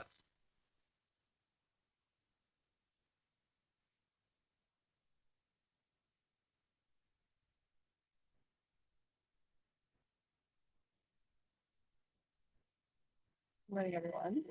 My name is Ava, and I'm here today with many of my friends and classmates. As you've heard, not because we believe that you care what we have to say. In fact, I know you don't care about us. I know you couldn't care less about our generation, the burning future that you're handing us. I know you couldn't care less about your constituents, but when your job compels you to protect from a reckless corporate monopoly. If you did care about us, you would never consider approving this RFP, which amounts to the biggest expansion of fossil fuels in the country by any state or utility. 10 gigawatts of largely methane gas to serve data centers that don't yet exist and many that never will. You would acknowledge that this fossil fuel expansion is a scam, a fraud, a way of extracting billions in profit from already energy-burdened customers by building expensive gas plants that we don't need, passing the cost on to customers and profiting off every dollar. We know how it works. Georgia Power is guaranteed a return on equity for everything they build by state law. The more they build, the more they make. Plant Vogtle, the most expensive power plant ever built on Earth, earned Georgia Power a record $2.5 billion in profits in 2024, and it raised customers' rates by almost 25%. Now, by massively overprojecting data center demand, Georgia Power is trying to expand the grid by 60% in 5 years. These gas plants are supposed to be online for 45 years. That's 27. Unless we transition away from fossil fuels as fast as possible, we're on track for around 3 degrees of warming by the end of the century. That is an unlivable future. That is an unlivable economy. It's an unlivable planet. God willing, in 2070, we won't still be burning methane gas. So why would Georgia Power build gas plants that will become stranded assets? Because customers take on the risk. Already, Georgia Power bills are 5th highest in the nation. These energy bills are actually keeping people in poverty. This $15.66 billion RFP is a death sentence for our bills and our planet. And energy experts estimate that it will likely cost more like $22 billion or more when you count for the redacted columns and transmission lines required. So why would you even consider approving this plan? Maybe, as Patty Duran showed us, it's because Georgia Power's lawyers have generously distributed $1,000. Maybe, Tim and Fitz, it's because 74% and 86% of your campaign donations, respectively, come from companies and people that might just profit from your decision. And it's great to see that only 2 out of 5 commissioners are actually here in person. So I know you don't care what we have to say. I know you don't care about our future. You've shown that again and again. Tim Eccles, when you spoke to us last spring, you said, quote, 1, 2, 3 degrees of warming, whatever, that's not in my lane. In reality, our future is in your hands. And we're here to tell you that people are watching. This robbery of our planet and our pocketbooks will not go unnoticed. Either step up or prepare to step down. Georgia is watching. Harper Dodson, followed by Andrea Prefoss. Good morning, commissioners. My name is Harper, and I'm a student from Emory University. I was born and raised in Atlanta, and I'm here this morning because I know just how much Georgia has to offer. Georgia is rich in wildlife, natural beauty, culture, and diverse people. And you, as commissioners, have been elected to oversee our energy needs, to regulate Georgia Power, and to ensure fair rates and reliable service for Georgia Power customers. We Georgians rely on you to shoulder these responsibilities with our best interests at heart. And yet, since 2023, you've approved 6 increases in cost of utility bills for Georgia Power customers to fund the expansion of nuclear reactors at Plant Vogtle. You approved these increases despite cheaper alternatives being available. According to news sources, Plant Vogtle may be the most expensive power plant on Earth. When Plant Vogtle's new reactors were completed, Georgia Power implemented a 23.7% rate increase in energy bills, the largest in state history. This increase, according to nonprofit sources, triggered disconnections as Georgians struggle to pay their electricity bills, which are among the highest in the nation. My family remembers these increases. We also remember the impact that Hurricane Henry had on Georgia last year. We remember the power outages, the fatalities, and the devastation across South Georgia. Extreme weather events like Helene are more frequent and more powerful because of global warming. Industrial processes and burning fossil fuels accelerate global warming and extreme weather events. Approving this RFP, the biggest expansion of fossil fuels in the United States, will intensify these harms, leaving young people to deal with the fallout. Renewable energy is long overdue in Georgia. Big corporations stand to profit from this commission's decision to keep renewable energy out of Georgia, and commissioners stand to benefit from the campaign donations of big corporations, while Georgians bear the brunt of utility rate increases and severe climate events. As voters of Georgia, we need sustainable energy now. We need public service commissioners who put young people first, who put our fellow Georgians first, and who put our planet first. This November, we will vote for public service commissioners who reject this RFP. Georgia is watching. Andrea Prefoss, followed by Lily Tsai. Good morning, commissioners. My name is Andrea Trufus. I am 19 years old and I am a student at Emory University. I may have only moved to Georgia roughly 3 months ago. However, these issues that my fellow citizens have spoken out about are not unique to this state.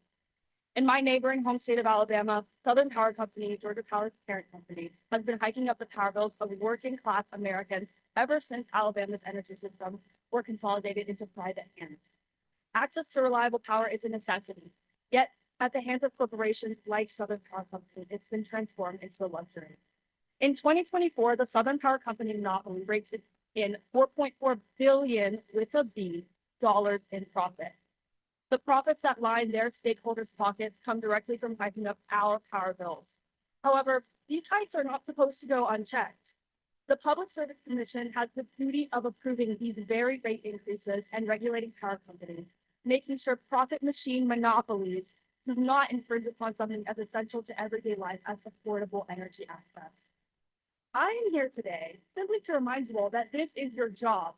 And despite what these bootlickers have said here today, the public knows that you have failed the millions of Georgians that you are supposed to serve in pursuit of your own greed and self-interest by continuously approving these rate hikes. Moreover, on top of affordability, it's also your job to ensure that Georgians have access to safe energy. This includes, but is not limited to, your decision to approve Georgia Power's RFP, which includes a massive inhumane expansion of fossil fuels in the form of 3 new gas plants and a mere inconsequential footnote on renewable energy. We are easily catapulting past every single global warming benchmark that we have ever set. Considering this, why would it be a remotely good idea to create more power plants that are historically and scientifically proven to contaminate local communities and warm the climate? This proposal endangers my lives, your children's lives, and the very existence of everyone on this planet. Georgia has a real opportunity to stand up for its citizens by standing against the tyranny of the Southern Power Company and becoming the region's leader in clean, safe, and renewable energy. And if you all were affected commissioners, you would do your job and reject this RFP. To conclude, I want to read a Georgia Power review from Consumer Affairs written by Pastor, who is from Stone Mountain. He said, Georgia Power does not care about their customers even if they are sick. They give no room to help you. They are a wicked, greedy company, and why does the state of Georgia have no care about the people in this state? You have failed at your job, and you have caused irreversible damage to our climate, as well as to the livelihoods of your constituents and the honest people living in the South. Georgia's watching.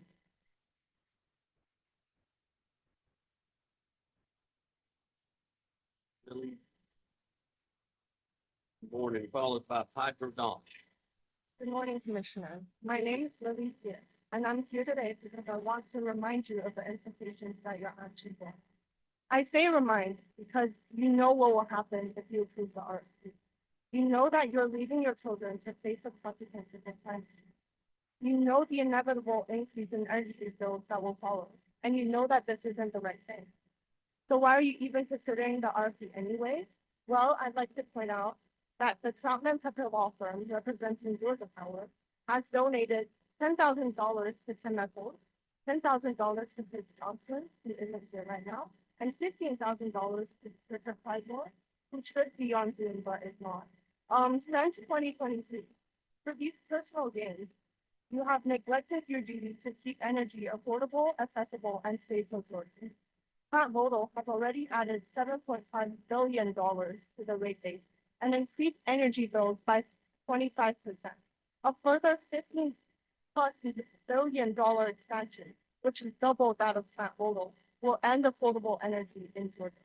Approval of the RFP will be taking money from the people's pockets and putting it into Georgia Power's and into yours. But I assure you, your money will give you no respite once your children, ambitious youth like us, are confronted with natural disasters, even worse than Hurricane Helene, that threaten their survival and make it impossible for them to thrive. I mean, how can we flourish when we not only need to worry about respiratory problems and even cancer from particles released by burning methane, but also about constant rebuilding after disasters such as Hurricane Helene? By approving the RFP, you are betraying us young people and you are betraying our future. Yet it is so easy to do better. Solar energy is one of the cheapest, safest, and most ethical energy sources out there. And despite being one of the sunniest states, Georgia is among the bottom 5 states in terms of residential solar installations per capita. In contrast, the neighboring state of Florida, has more than 15 times the number of solar installations per capita than Georgia. Your prioritization of profit over the health, money, and future of your constituents is crystal clear. Georgia is watching, and we will be voting. Piper Donch, followed by Human Lynn. Good morning, Commissioners. My name is Piper Donch. I'm a registered Georgia voter, and I'm here today because it's time for you all to take responsibility for the fact that you are choosing profits over the lives and futures of people in this state, especially young people like us. This July 4th, 3 8-year-old girls from my neighborhood were lost to the devastating flooding at Camp Mystic in Central Texas. This loss thrust my community not just into unimaginable grief, but unimaginable anger, because we know the extent of this flood's devastation is preventable. Climate scientists have explained how rising temperatures intensify the rainfall that caused the flash flood, and how these events will only increase in frequency as we continue to rely on fossil fuels and continue our path towards 3 degrees of warming. You may think this type of event is unique to Texas' ecosystem, but believe scientists when they tell you that Georgia is next. Climate Central found in a study from April that over 1,000 square miles of land in Georgia lies at risk of a severe flood by 2050, as sea levels continue to rise amid global warming. These miles are home to 24,000 people. Although we know you don't care about your constituents as a whole, consider for a moment how you would feel if your children or grandchildren were swept away from their summer camps in the middle of the night, and you chose throughout your entire career not to do anything meaningful to prevent it. Let us also remember that 37 Georgians died from Hurricane Helene last September. Yes, extreme weather events have always existed, but because you all insist on sticking your head in the sand when it comes to matters of the environment, you are making these extreme weather events more frequent and more devastating. How many more Georgians will have to endure the effects of these events before you actually do something about it? This RFP aims to increase the capacity of our energy grid by 60% over the next 5 years. Solar only makes up 4.3% of the total increase, and 3 of these gas plants are set to run for 45 years. This would mean that when all of the young people in this room are in our 60s, these plants will still be running. It's predicted to be 1.2 billion climate refugees by 2050. This plan would have these gas plants running for another 20 years after this date. Of course, you know that these plants will become stranded assets, but in the meantime, you all are creating a world that is genuinely unlivable, also that you can remain in the project of Georgia Power's lawyers. Approving this RFP means you all are once and for all choosing your own profits over the actual lives of your constituents. When Tim Eccles came to speak with us, he told us that he didn't see climate change as being in his lane. Interesting how you can't see helping the environment as being in your lane, but since you all are the people making the choice to approve this unprecedented grid expansion, you seem more than happy for harming the environment to be in your lane. Whether or not you believe in climate science, your approval of this RFP will make deadly natural disasters more frequent and more devastating. Georgia is watching, so think long and hard about whether this corrupt money is worth it to you, and if it is, prepare to be voted out. Human Lynn, followed by Rebecca Lester. Good morning, Commissioners. My name is Shumin Leo, and I speak today as a part of the larger Emory community. I am an Australian citizen, but I will be living here for the next 4 years. And I am affected by the decisions I've made in this room. I'm already developing a love for this city, and I'm not gonna just watch it lost because it's full of power. I have a deep love for scuba diving. When I'm in the water, I've witnessed firsthand the impact our species is having on the others. I've seen the bleaching in the Great Barrier Reef with my own eyes. By approving this RFP, you are contributing to more coral bleaching around the world. Your decision impacts places both globally and locally here in Georgia. Climate change is happening right here, right now. 58 species of Georgia's 254 bird species are vulnerable to climate change across seasons. A rapidly changing climate could lead to population decline and local extinction. We co-occupy the earth together with other species, and we need to be responsible for our decisions and our actions. You have the power to minimize our impact on the other species. You, the commissioners, have the responsibility to lead Georgia towards sustainable, renewable energy. You have the opportunity to make a real change. By rejecting this RFP and halting the expansion of fossil fuels, you can send a powerful message that Georgia refuses to compromise the future for the sake of profit. This is not just a political issue, it's a moral one. It's about doing what's right for our community and our planet. I urge you to reconsider approving this RFP and listen to the people who are calling for a just, sustainable energy future. Georgia is watching.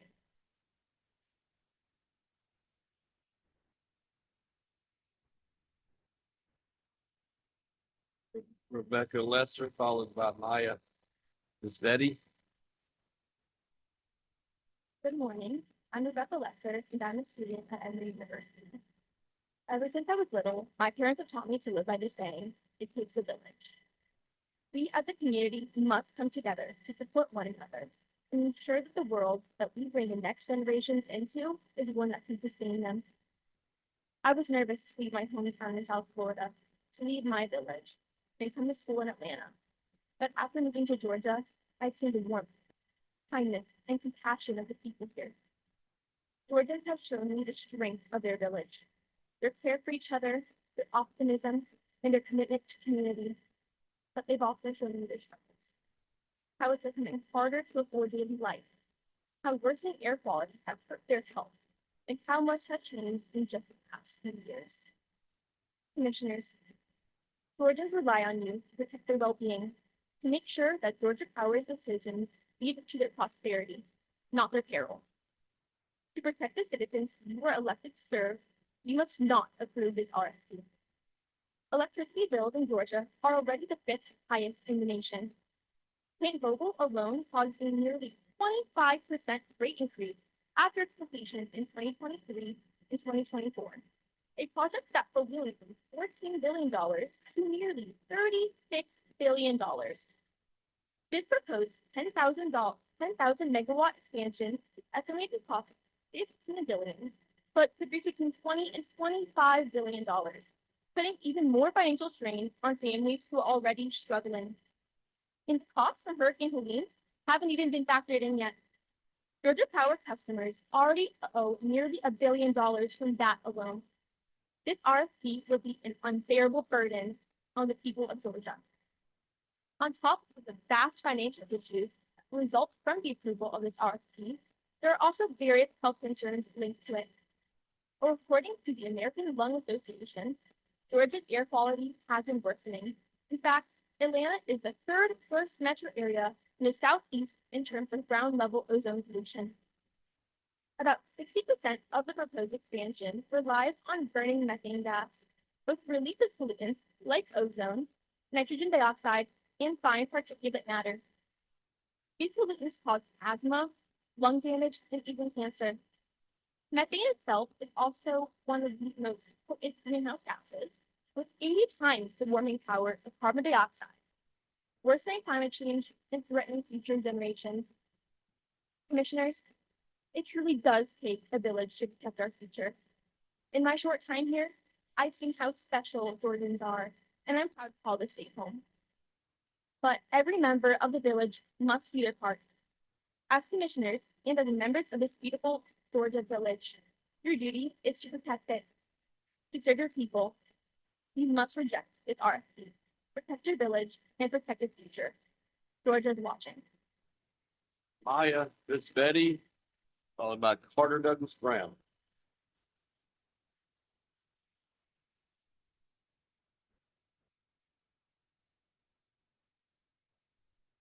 Hello, Commissioner. My name is Maya Displete, and I'm here today because this summer my hometown was flooded. My close friend lost her car to damages and had to plan her parking lot to after talking out of the shift in safety. Local businesses were destroyed, hundreds of people needed to be rescued, and 6 people lost their lives. This happened not even a year after Hurricane Helene devastated our neighboring communities. People who fled their homes after Helene quickly re-experienced that same climate displacement and fear. This has become their new normal, and that future is here. I'm here today because people cannot be treated as externalities. As climate change intensifies at the hands of oil and gas and your inaction, Georgia Power continues to profit off the spoils. Georgia Power makes more profit per customer than any other utility. Georgia Power's CEO compensation is larger than any other utility. As the company's profit ventures powered on fossil fuels compound on energy bills, as the consumer pays ridiculous amounts for utility with one of the highest disconnect rates in the country, you and Georgia Power contribute to emissions that accelerate the destruction of their homes, the displacement of their communities. In this way, this RFP is no different. Nearly 80% of proposed stations would be built and owned by Georgia Power or purchased from existing plants owned by its company, owned by its parent, Southern Company. 90% of this expansion is to serve data centers. These seem to be stranded assets not only threaten the safety of residents through energy poverty, but through direct harm on their neighboring communities. Communities near data centers have reported huge amounts of noise pollution, decreased access to water and increased water pollution, increases in light pollution, and more. The effect is unknown. No matter the cost of this under-budgeted energy expansion, local populations will continue to face this strain on their local resources and daily lives. The rest of Georgia will face bills increasing to the scale of car payments in a state that already has the 5th highest electricity bills in the country, an unacceptable rate of energy burden. People must always be valued over data centers. I'm here even though none of you care what I have to say to you. You don't care about the personal stories you're sharing. You don't care about our futures. You don't care about vulnerable populations or the residents you pretend to represent. In fact, only 2 of you are even here to sit and listen to me say this is your case. When Tim Echols came to speak with us last spring, you stated that climate change is not a threat to Georgia. Tell that to the families of the 37 Georgians who lost their lives to Hurricane Helene. Tell that to those displaced after flooding. Tell that to families pushed into poverty because of rising energy bills. That future is now, and that future is here in Georgia. Your constituents know this because we can feel it. We will express this up of goals and vote you out of your seats. Georgia is watching you. Carter Douglas Brown, followed by Eden Zabrock. Good morning, Commissioners. My name is Carter Douglas Brown. I'm an Emory student, and I've lived in Georgia my entire life. I've grown up surrounded by the beauty of this state, its rivers, its mountains, and its incredible communities. The love I have for this state runs deep, and it is that love that brings me here today to defend it from a plan that threatens to destroy it. I see this RFP not as progress, but as a betrayal to our health, our wallets, and the home we all share. Georgia Power's proposal to expand the state's electricity grid by 60% in just 5 years is not modernization, it's regression. Over 95% of this expansion relies on fossil fuel combustion, emitting greenhouse gases that will worsen air pollution, leaving Georgia's hearts and lungs vulnerable, and exacerbate the climate crisis, accelerating the rate of natural disasters we are already seeing. Climate change is not a distant threat. It's not on the other side of the world or the country. It's already at our doorstep. What makes this plan the biggest fossil fuel expansion in the entire country so hard to accept is how unnecessary it is. Renewables like solar energy are cleaner, more resilient, and cheaper, but that would be inconvenient for Georgia Power, whose profits directly correlate with sheer capacity to their bill. You all were elected to serve the public, not the companies that fund your campaigns. We know you aren't directly impacted by the steady rise of our power bills and the 6 rate hikes in just the last 2 years, but on the ground, millions of Georgians are paying the price for decisions they never agreed to.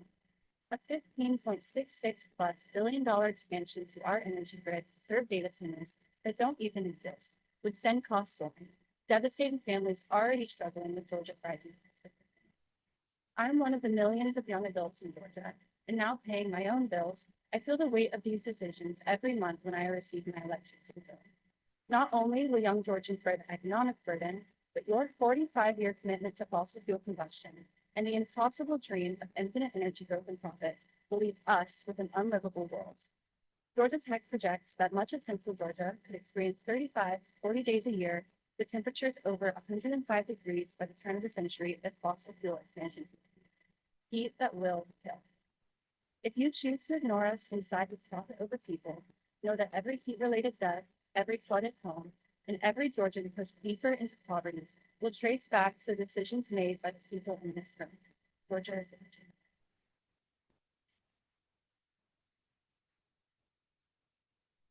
Eden Zabrock, followed by Mika Simmers.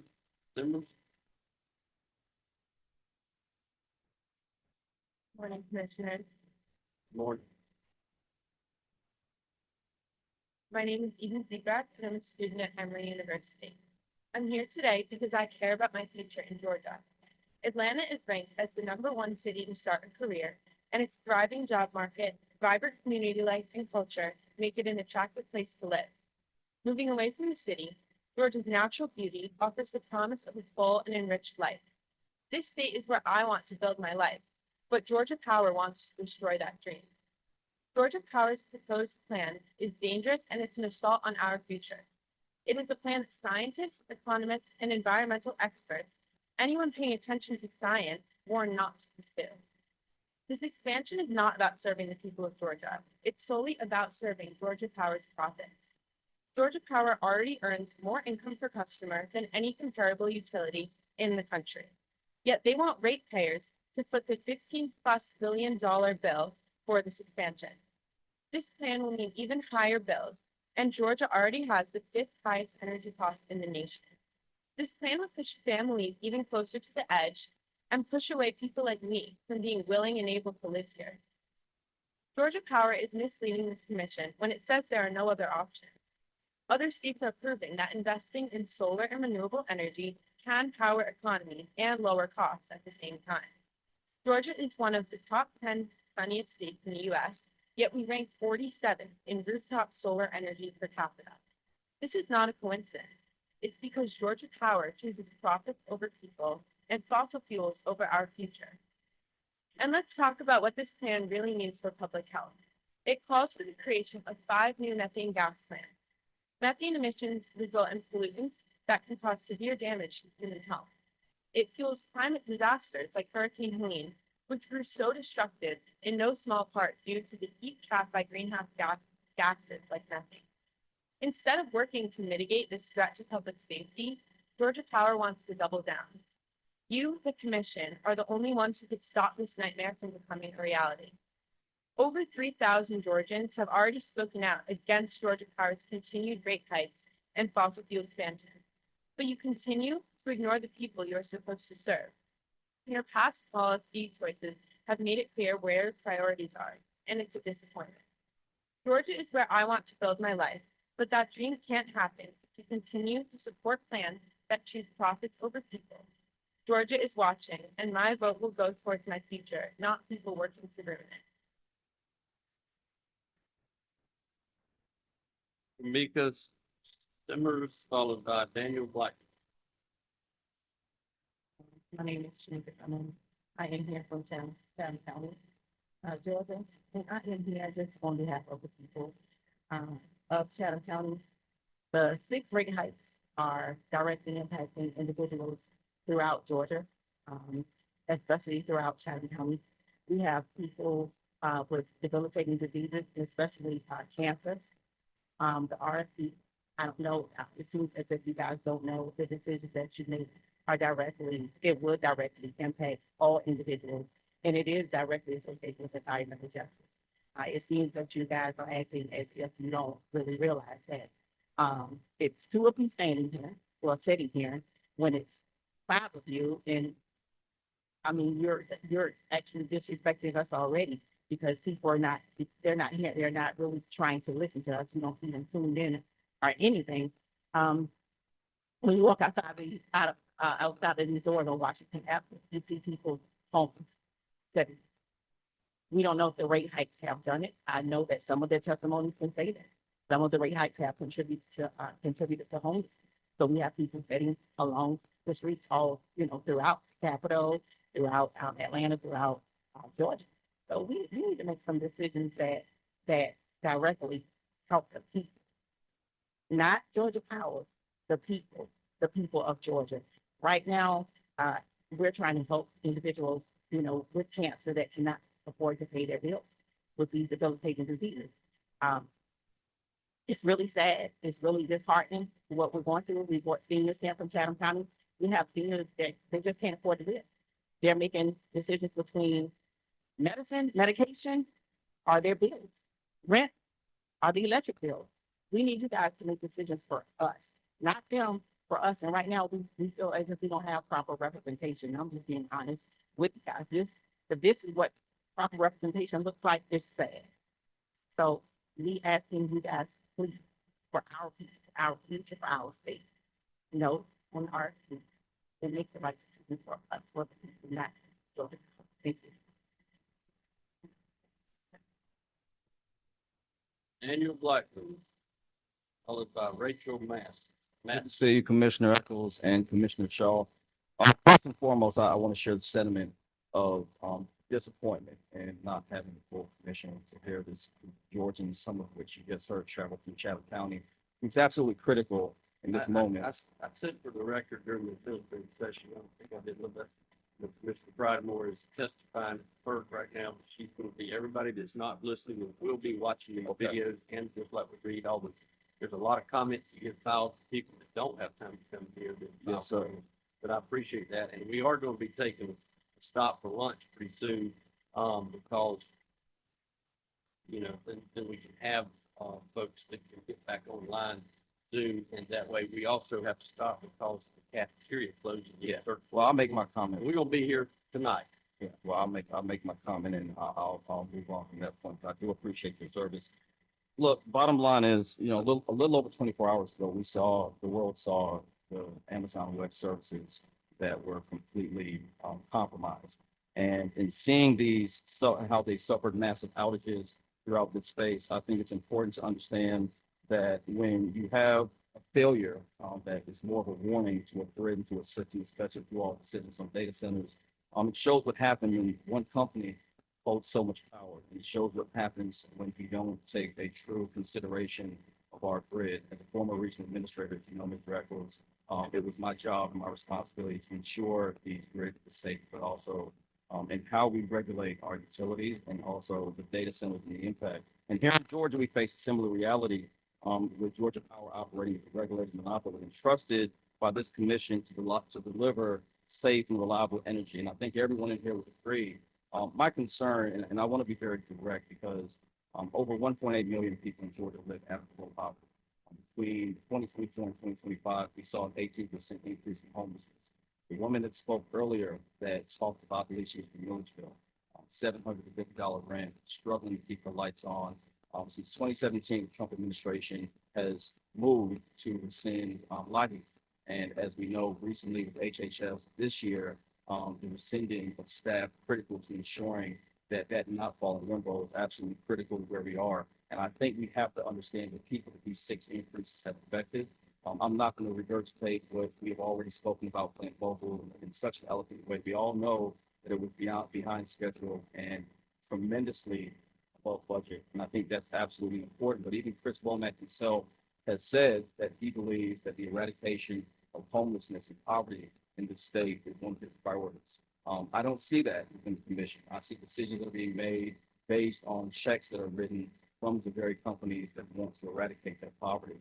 I think it's important that when these individuals speak, especially young people, especially the voices of what I consider Georgia's greatest natural resource, our children, the next generation of young men and young women who will be in the state. And we have repeatedly heard that they're watching.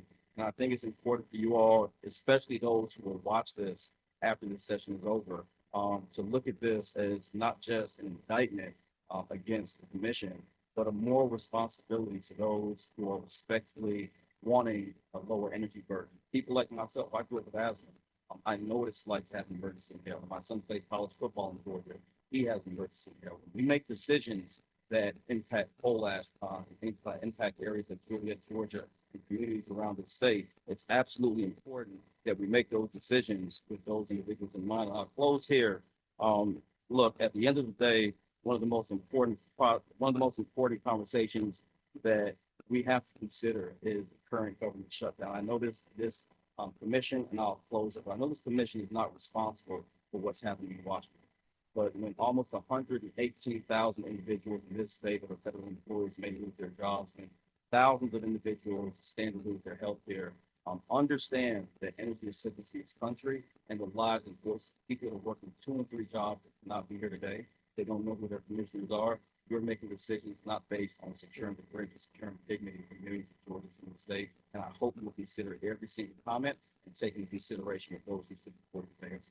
Thank you.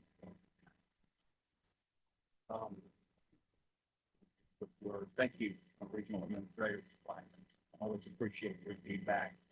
I don't think you were here earlier in the administrative session when we voted to release $5 million from the university to help with winter heating, $2.5 million going to senior discount program, in addition to what we've already done. $2 million to be distributed to HopeWorks, a local nonprofit out of Grant Park that replaces hot water heaters and furnaces, and then another $500,000 to be distributed by Salvation Army Utility Program projects here. I hear you, and we've taken some action for this one to mitigate some of these issues. Thank you very much for being here. We're gonna stop after this, or you're Miss, and you've got a child, I'm not gonna cut you off. I think that would be a good point, but this would be Miss Rachel, and if you'll come up and, but thank you for being here. We'll stop after that, let everybody have a good bite to eat, so we can, get back. Thank you for being here.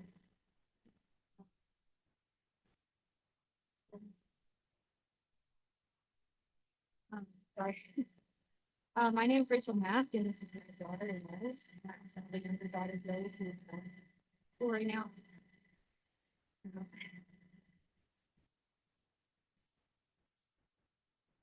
I'm here today because a few days ago, we received a letter from Social Hours notifying us. Sorry. They're going to build a 506 kV transmission line for our backyard. They're requiring 150 foot easement across the property. That's the football field. It's 82 acres. It's not that big. And one of the 120 foot towers is going to be built directly behind the house. We bought our home in DeKalb County in 2021, so pretty recently. The one that's like a perfect house. It was built in 1980. It's an older house, but it was within our budget. And it felt that review of wise decisions, which is a home district course. We put a lot of time and money and effort into our home. And we planted a very large garden, and fruit trees, and we worked on the house quite a bit. We're being to living there. We don't invest so much in house acres in itself. So we did this because we imagine that our daughters would grow up there in the woods in the backyard. And it's not like empty land. But it's going to be clear cut and it's going to be replaced with steel towers. And when they come test the soil in a few weeks, they're going to cut down the fruit trees that we planted. In fact, there's a bit, it's not just it is financial for us. Nobody will buy this house with a huge tower in the backyard. We have a complete mortgage that we haven't paid off, obviously. We bought our house. Our home is not going to be worth what it's worth. I don't know if anybody will buy it. We did want to move, and they do offer us compensation, which will obviously have to do that. It's probably not good enough for us. Start over somewhere else with all of the effort that we put in, and there is potentially health risk. I know that the signs babies on these fields, but if we are babies, if you have to take that risk, of them running this farm. This project has changed our lives overnight. This happened less than a week ago, and that's kind of all we think about now. I'm sad that it is our story, but I'm thankful for how it is. It made us realize that these decisions and the local elections really matter. I can't say that I know you're on before this week.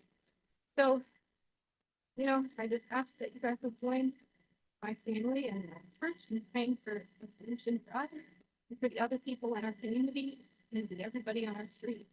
My neighbors are in their 80s. They have a hard time making honestly. They can't come through meeting like this. The neighbors on the other side, he just got a job at Walmart, so he's 10% on his groceries. This is going to cut through 3 mobile home parks in the area. These residents don't own the land. I don't know if they'll be compensated. There's hundreds of people that live in this house of this line. So you guys are going to make a wise decision that thank you for listening. It's right there. All right, and I hate to cut us off, but if we don't, we'll be, cafeteria closed before we finish with public witnesses. So it's, we're gonna take about an hour break and we'll be back at, 12:55. We'll reconvene. That's 5 minutes to 1. So thank y'all.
All right. Back to you. Test, 1, 2, 3. Test, 1, 2, 3.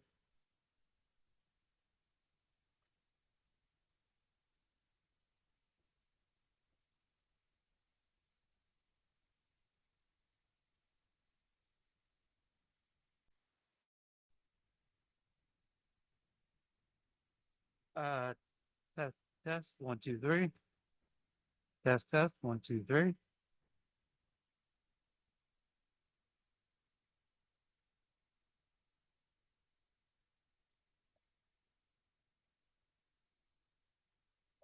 Testing, 1, 2, 3. Test, 1, 2, 3. Testing, 1, 2, 3.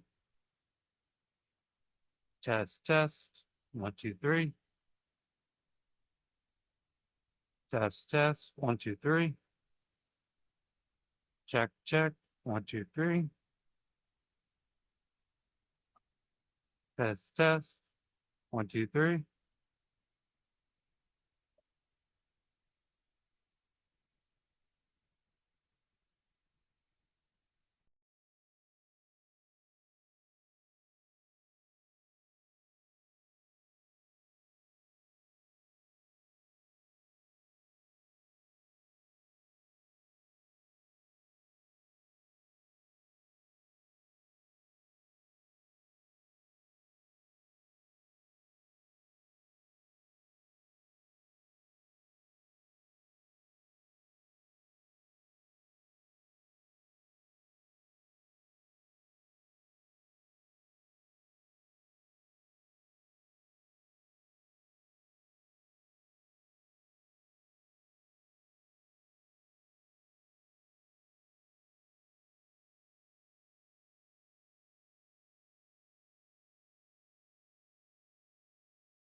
Test, 1, 2, 3.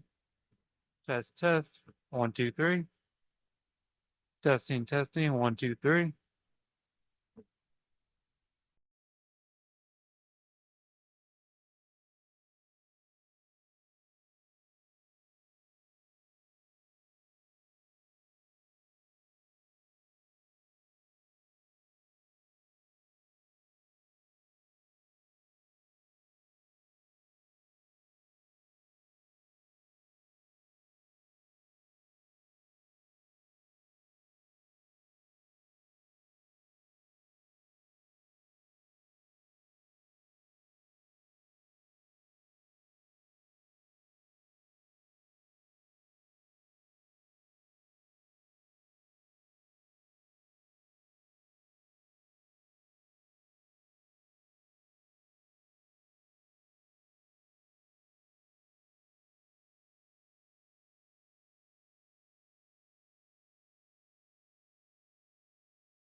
All right, there's a few, we will pick up where we left off. Hope everyone had a chance to get a quick bite to eat. We're back on the certification dockets, and we're gonna pick up where we left off. We are still going through the, public comments, and we will start with Mr. Eric Mintz.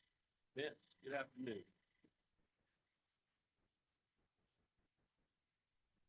And that will be followed by Kenyatta Jones Moore. I'm a father, a veteran, a retired physician, and a Georgia voter. I've been attending these Public Service Commission hearings for the past 3 years. In those 3 years, I've made a few comments, and I've listened to comments made by hundreds of people from across the great state of Florida. Just like today, the vast majority of those comments and of the hundreds of comments that you receive by email focus on the increasingly costly and unaffordable monthly utility bills and on the increasingly high dependence on burning fossil fuels to make electricity. Fossil fuels are more expensive and more harmful to Georgians' health, our environment, and our climate than solar and other renewable sources. During this 3-year period, your votes and your decisions have failed to address either of these two issues in a significant or satisfactory way. Recently, you voted to freeze Georgia Power's base rates at their highest level, depriving Georgia Power customers of a long overdue rate case that could have decreased rates. You approved Georgia Power to go forward with a 10 gigawatt IRP and supplemental resources plan, predominantly dependent on burning coal in plants that should have been retired years ago, and on the expansion and construction of old and new methane gas, climate change, power. This plan will cost Georgia Power customers approximately $20 billion and will dramatically increase the amount of greenhouse gas emissions produced by Georgia Power that contribute to even more frequent and severe storms like hurricanes. On behalf of Georgians of all ages, I ask you to make amendments and to heed the opinions of the vast majority of people who take the time to make comments at these hearings and fight for them. You can do that today by voting not to approve Georgia Power's request to certify and begin spending billions of dollars continuing to burn climate changing fossil fuels in coal burning power plants and expanding old plants and constructing new ones to burn methane gas. Burn power. Thank you for listening, for hearing, and for acting. Georgia, and the rest of the world are watching. Kenyatta Jones Moore, followed by Angela Anderson. Good afternoon. My name is Reverend Kiana Jones Moore, and I'm here on behalf of Commissioner Ted Cherry of DeKalb County Super District 6. Dear Commissioners, I appeal to you as a fellow public servant charged with making decisions in the best interests of my constituents. With specific regard to the applications for Georgia Power in dockets 56298 and 56310, I implore you to be prudent in your deliberation. I ask that you consider the environmental effects of the expanded use of methane gas and nuclear energy in deciding whether or not you will approve these applications. Methane gas is a potent greenhouse gas that has 80 times more warming power than carbon dioxide during its first 20 years in the atmosphere. Burning methane gas also releases deadly fine particulate matter and smog-forming nitrogen oxides, as well as volatile organic compounds like formaldehyde, and these can cause cancer and respiratory problems. I serve communities that are already overly burdened with poor air quality, and the addition of these toxins into the atmosphere would only serve to exacerbate already adverse health conditions. In addition, the DeKalb County Board of Commissioners has passed a resolution adopting a clean energy transition plan with the goal of 100% clean energy by 2050. But in order for us to achieve that goal, we're counting on your partnership in prioritizing renewable energy use and acquisition. With great authority comes great expectation, and I understand that your position requires you to weigh many, sometimes conflicting factors in deciding what is best for the residents of this great state. While I do not envy your position, I trust that you will keep the health and well-being of all Georgians top of mind as you deliberate over these applications. Yours in service, Ted Terry, Commissioner, DeKalb County Supervision. Angela Anderson, followed by Wanda Mosley.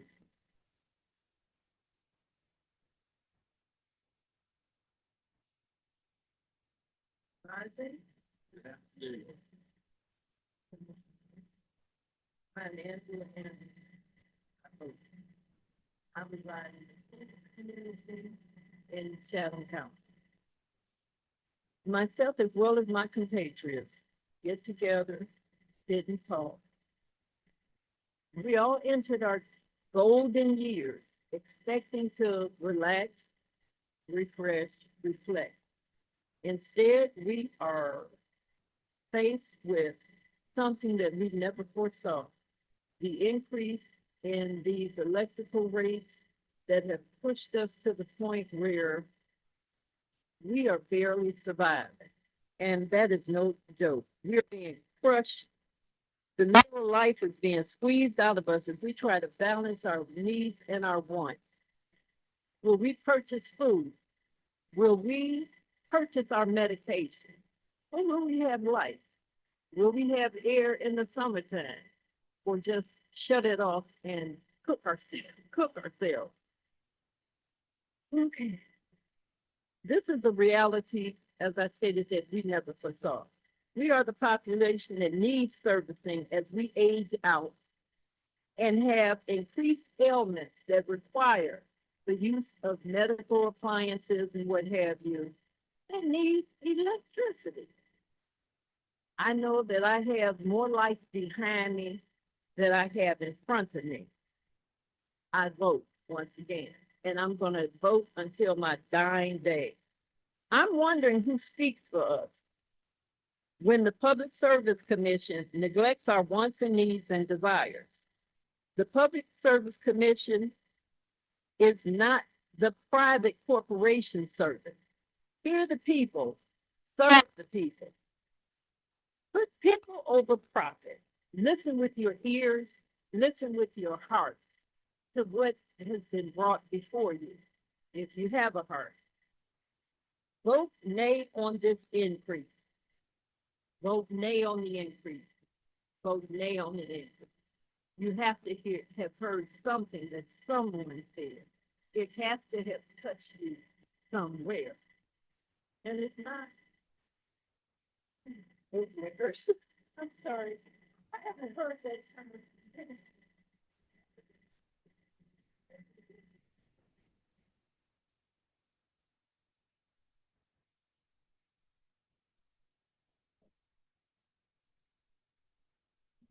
Dr. Melanie Cohan, followed by Paul Blake. No, I'm sorry, I'm with Wanda Mosley. Listen, if you can go after you there. I got out of order there, I thought I. How are you? Good afternoon. Good afternoon. Good afternoon. My name is Dr. Melanie Calhoun. Okay. And I come before you not just as an advocate, but as a voice for the countless Georgians who are crying out for utilities justice. More specifically, Commissioner Shaw. Though I live in Valdosta, Georgia now, I bring you greetings from the over 10,464 residents of our mutual hometown of Lakeland, Georgia, Lanier County, where your father was the mayor for over 10 years. So, oldest Calhoun is my father, yes, sir. I did. Velma Campbell, may she rest in peace. But I digress. In rural Georgia, especially across the Black Belt, energy insecurity has become a quiet crisis. Families are paying 2 and sometimes 3 times more than their income than the average Georgian is paying. For too many to question each month is not if they will pay their bill, but what will they have to sacrifice in order to do so? Groceries, medicine, transportation, or a little comfort on a hot Georgia day or a hot Georgia night. This is not simply an affordability issue. It is a matter of equity, health, and survival. When homes and households in Randolph, Doherty, and Lanier counties face shutoffs and suffer from extreme temperatures because they can't afford to keep their power on, that's not just an individual hardship. That is a systemic failure. We cannot talk about progress and prosperity while ignoring the fact that some of our most vulnerable neighbors are living in energy poverty. When a grandmother has to choose between her heart medication and her power bill, or when a single mother has to send her child to bed sweating because she can't afford to run her air conditioning. That is not the Georgia that we should be defending. Energy is not a privilege. It is a basic human need, one that powers our homes, our health, and our hopes. Yet year after year, rate increases are approved with little regard to the devastating impacts that they have on rural and low-income families. We deserve a commission that will stand with the people and not with the powerful. Utilities justice means making decisions that prioritize people over profit, ensuring that every Georgian, no matter what their zip code is, their race, or their income, can access affordable and reliable and clean energy. It means investing in weatherization and renewable programs that reach rural homes, not just here in Metro. And I'm sorry when I talk about office, it's not enough. I know lately it's not enough. But it means, like I said, investing in those rural communities. It means transparency and accountability and compassion from those charged with protecting the public interest, as in you. So I call for utilities justice. It's a call to proper dignity, to demand for fairness, and it's a cry for people who have long waited to be seen, to be heard, and valued. Because this is a life and death consequence that you have in your hands. For people that already live too far from the nearest hospital and live too close to the edge of survival. Thank you. Thank you, Ms. Galvin. Paul Glaze, followed by Diana Dees.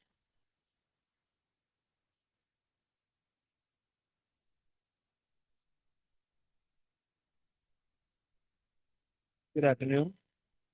My name is Paul Glaze. I'm a DeKalb County resident, husband and a father. I've lived all over the state, far south of Louisville, Jefferson County, far north as Stowe and Stevens County. I'm here today to request that the commission delay some of the major gas expansions in this RFP in deference to the experts on the commission's own staff who recommended a responsible initial expansion of 6 gigawatts during this year's IRP hearings. The staff recommended 6, the commission wanted 8.5, so of course we're here to approve 10 centers. The reason provided is these data centers, because AI is coming, because Zuckerberg wants our data, because Elon Musk wants to fire the truckers and the Ubers and replace them with robots. Wasn't enough that we let these companies addict our children to social media and our phones, but now we get to be charged for pleasure. I went to Gainesville State College. Right now in Gainesville, a data center is being proposed called Project Turbo that would cost over $1 billion and use 150 acres of land. The developers say it would only use excess water, but the city of Gainesville has already said they do not have the capacity to service it if it reaches full build out. They don't tend to care about that. This, of course, comes at precisely the moment when Gainesville becomes a majority of the state. Local Republicans, Democrats, everyone in between have called for the project to be canceled because they know what it means to be in a drought, as we are right now.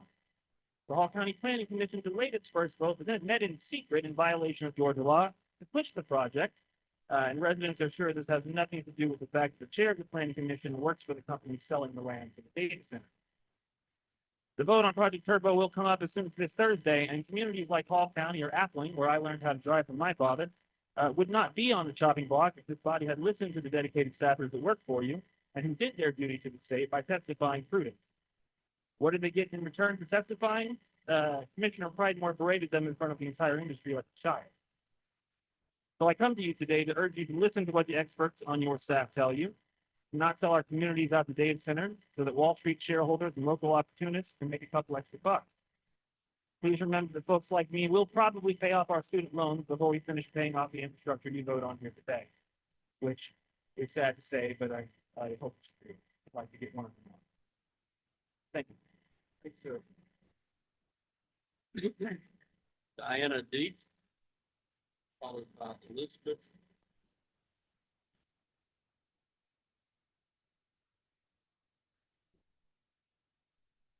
How are Good you? afternoon, I'm good, how are you doing? Alrighty, my name is Diana, and I live in Fayette County, and I actually live, just down the road from that lovely young mother with her beautiful baby that you allowed to speak just before lunch, and we appreciate you doing that, so that she can get home to her father. I would like to just clarify the purpose of today's hearing, so I have some questions for you. They're just yes or no. So the 2025 IRP was approved by you in June, is that correct? 2025 IRP is approved by you guys. Okay, okay, this summer, okay. No, I'm not cross-examining you. Right. So the approval gave Georgia Power permission to generate and transmit an additional 10,000 megawatts of electricity over the next decade. The IRP includes roughly 1,000 miles of new transmission lines, there's Georgia Power's pretty picture, and 23 strategic transmission projects. Since that July approval, Georgia Power has requested 9,900 more megawatts of new power generation, mostly from methane gas burning turbines and BESS units.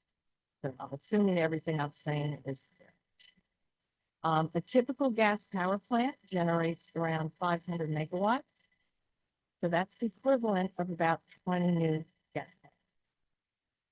So this hearing is to evaluate that additional tested capacity and what it means for the people of Georgia. I'm assuming that it's correct. So I attended PSC meetings last October and again in June. Both times you guys were all invited to visit the Ashley Park substation, the 230 kV transmission line project, and the 615 acre QPS data center that will rely solely on that new Georgia Power infrastructure that provides no power to the surrounding community. These projects have transformed several Fayette County neighborhoods into 24/7 construction zones, destroying property values and residents' quality of life. Many citizens, and this is for the Georgia Power employees who are in the overflow room that I just saw. Many citizens in Fayette County now despise Georgia Power. I'm going to repeat that. They despise Georgia Power for turning once bucolic neighborhoods into high voltage industrial right-of-ways. Since Georgia Power's August 2024 Fayetteville Town Hall, where the company provided minimal details, the Ashley Park situation has only worsened. Dozens of homeowners have received letters about a new 35-mile, 500 kV transmission line. And one of those 23 strategic projects is listed right here. And that's going to impact families across Fayette, Fulton, Coweta, and Burke counties.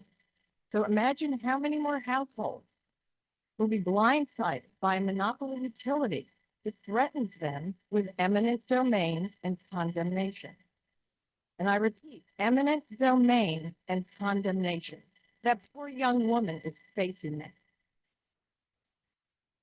If you approve Georgia Power's new 9,900 megawatt request, you'll also be approving the next wave of infrastructure that enables massive data centers to invade our neighborhoods. That would send a clear message. The profits of Georgia Power, the Southern Company, and data center developers come before the needs of the public. And I'm clearly not the first one to have stated that today. So I'm just wondering, is that the message you really want to send? And I hope not, because as has already been said, you are the Public Service Commission, not the Data Center Service Commission. At previous meetings, I shared the story of a young homeowner affected by these projects, and I'm happy to report that she is here today to share her story. Thank you so much. All right, Miss Elizabeth, Zaleski. Hi. Hey, followed by Miss Bonnie Cannon. I'll speak fast. All right. Dear Commissioners, I was a first-time homeowner in Fayette County, and my life became a nightmare when PCS data centers and Georgia Power came to our town. I received notice from Georgia Power stating they would be buying a tenth of an acre, cutting down all the trees in my front yard, and installing a 200-foot tall, 230 kilovolt transmission pole several meters from my front door. They told me if I did not accept their offer, they would seize the land's remnant domain. Throughout the year-long battle that followed, there was no transparency from Georgia Power. I contacted every county, city, state, and federal department, including the Public Service Commission, but nobody knew anything about this or were willing to help. Every public records request I submitted revealed corrupt actions taken by QTS, Georgia Power, and even our PSCs. Here are just a few things that I found. If utility infrastructure being built for our properties is going directly to a private substation at QTS data centers, this infrastructure is not for public use. It is being built to support a private business. In a proposal from QTS that was pushed through our county, Georgia Power stated that they reviewed the energy demands for this data center project, and the existing Georgia transmission infrastructure by the site will be sufficient for the data center project. Once approved, QTS switched providers from EMC to Georgia Power and quietly doubled the scope of the project. As a result, Georgia Power upended the lives of hundreds of Fayette citizens, including my own, forcing easements and property purchases for miles with no regard to our county land use plan without additional review or transparency. The siting for the transmission route was done by an internal team at Georgia Power. There was no opportunity for the community and our elected officials to weigh in on the route. QTS and Georgia Power claimed that action was justified under Georgia's Territorial Electric Service Act of 1973, which allowed the customer's choice for very large users with at least 900 kilowatts of connected load. This law was passed to prevent utility companies from monopolizing territories. Historically, the PSC have ruled multi-tenant business models such as apartment complexes are ineligible for customer choice since apartments are not using 900 kilowatts of electricity, their selected tenants are. Data centers are multi-tenant businesses. QTS is not using or paying for the eligible capacity. Microsoft, Oracle, and any of the other tenants of a data center are estimated to use that combined load. By continuing to allow multi-tenant data centers power to double the scope of what was approved without requiring additional review, and by allowing Georgia Power to raise citizens' rates to subsidize low fixed rates for these behemoth corporations, they're putting the people and the environment at significant risk. Ironically, what was an antitrust law is now being exploited under your approval, empowering utilities to monopolize. It has also come to my attention that properties purchased by Georgia Power are being wiped off the county map. The record of my home sales have disappeared. There are no records of the taxes I paid for this property. There's not even a record of the request for the removal of all records pertaining to this property in our county system, according to county clerks. Is Georgia Power paying taxes on these properties? We all have the right to know. Since Georgia Power seems to be above the law, while I continue to oppose it for the sake of our community, I would like it on public record that I am not suicidal. Thank you.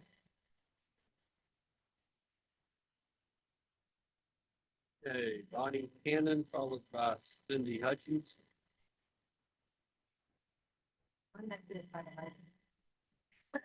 Well, good. I had good morning, but I guess I have to say good afternoon. My name is Bonnie Cannon. Have you ever dreamed about what you would do if you won the lottery? I think all of us have. My dream was to have enough acreage with a small lake on it where my husband and I would build our forever home, and we'd build smaller homes for our kids and their families.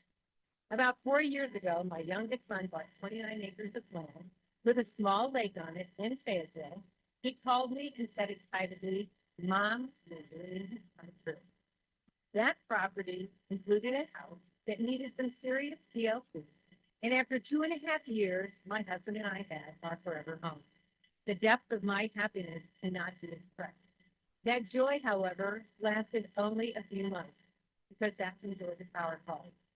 They want to bisect the property by cutting a 200-foot wide path across 3 acres to erect a 500 kilovolt transmission line. That means our house would sit on 3 acres, Georgia Power would clear cut 3 acres, and the remaining 23 would be cut off and landlocked by private property. If that were to happen, the property would be destroyed and the value plummet. Not to mention the health risks that are associated with living within the 650 feet of the EMF cave. Our house would sit around the 500-foot mark. So why tell you this story? You've already given Georgia Power the green light to confiscate people's property, effectively destroying their homes. I bring it up because you should each consider carefully the role that you are playing in this destruction. If you allow Georgia Power to add 10 gigawatts of power to the grid, that will lead to the further confiscation and destruction of potentially hundreds of people's homes. Fox 5 stated in a recent report that 10 gigawatts is the equivalent amount of power usage of their entire metro Atlanta viewing area. According to the USPD database, that equals almost 2.8 million households. And for what? Not for the greater good of the people. It is all for data centers. You are a regulatory body. That means that sometimes you have to tell Georgia Power no. This is one of those times. This data center craze has got to slow down. The web is filling up with articles about this being an AI bubble that will burst. Too many data centers are being built. China is already using a chip that uses only 20% of the energy the U.S. chips use. Who is going to foot the bill for the wasted infrastructure when the data centers sit at partial capacity or idle? I'll bet it will not be Blackstone or Georgia Power. Those costs will be likely pushed on to Georgians, and that would mean public subsidies for private profit. I quote, "The Georgia Public Service Commission has exclusive power to decide what are fair and reasonable rates for services under its jurisdiction. It must balance Georgia's citizens' need for reliable services and reasonable rates with the need for utilities to earn a reasonable return of investment. Georgia Power raised rates 6 times since 2022. Reasonable? Last year's increase was edging towards 25%. Reasonable? 190,000 households were disconnected. That reasonable? And Georgia Power's return on investment? $2.4 billion. Reasonable? More like astronomical. Remember, your role is to protect citizens, so please do it and vote no. And I have to say that it is very disappointing to see 3 empty chairs.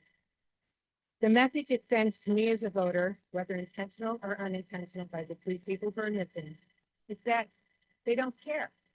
They do not want to hear what we have to say because they have already made up their minds. And as a voter, so have I.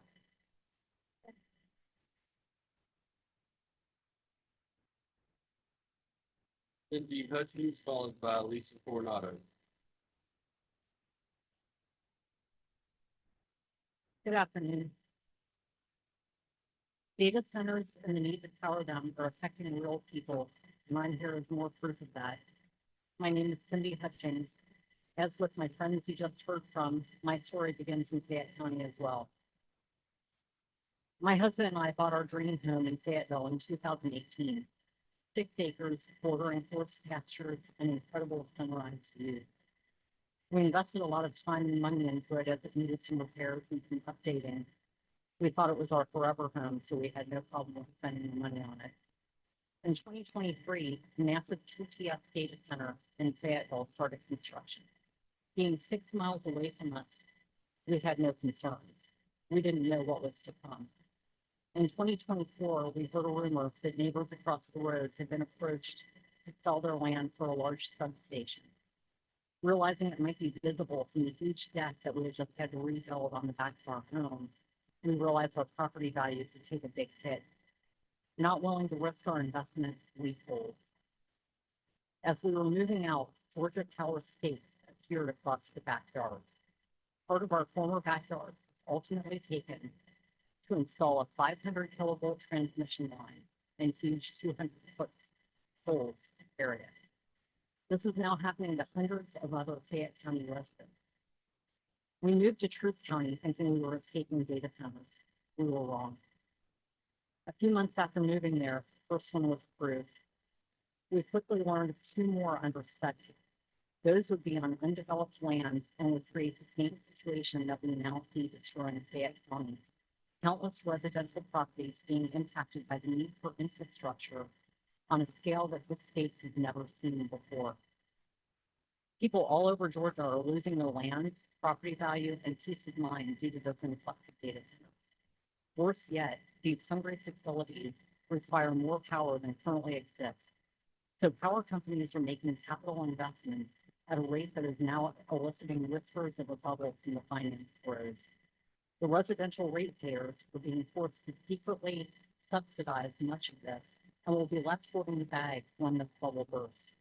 Across the country, where data centers go in, utility bills go up. This commission has shown that it cannot be trusted to operate in the best interest of the people of Georgia. Plant variable caused rates to rise 25%. We now pay for the most expensive energy in the world. You voted to raise rates 6 times in the last 2 years, and now you're about to vote on an RFP to allow Georgia Power to build out an unprecedented 10 gigawatts of additional energy, 80% of that earmarked for data centers, most of which will rely on fossil fuels, moving us farther away from renewable energy goals and causing harm to our environment and our health. How many more Georgia families will lose their homes and financial stability in order to subsidize billionaires in their race for global AI domination? How much is enough? If I were your PR team, I would highly advise you to wait until after the election to vote on this Georgia Power bid. If you approve this RFP, it will not only reflect poorly on the people sitting on this commission right here, right now, it will also affect residents for decades to come. The harm you cause the people of Georgia will be your legacy. This is affecting real people who vote. Thank you. Lisa Coronado, followed by Elizabeth Brown. Good afternoon.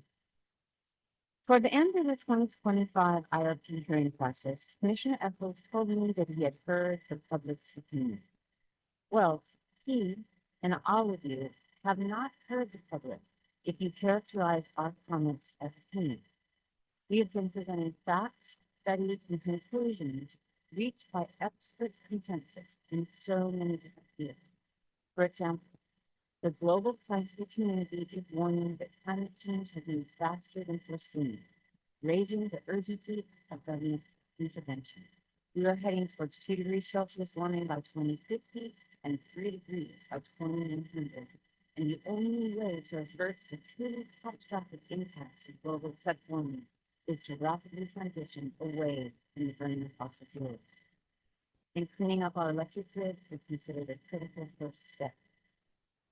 Top insurance executives now warn that unless we rapidly transition away from burning fossil fuels, vast regions of the planet can become uninsurable, threatening financial markets, global economic stability, and capitalism itself.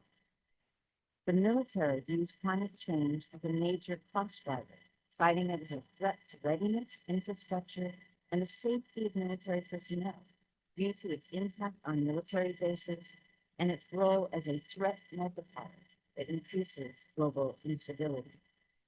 Leading economics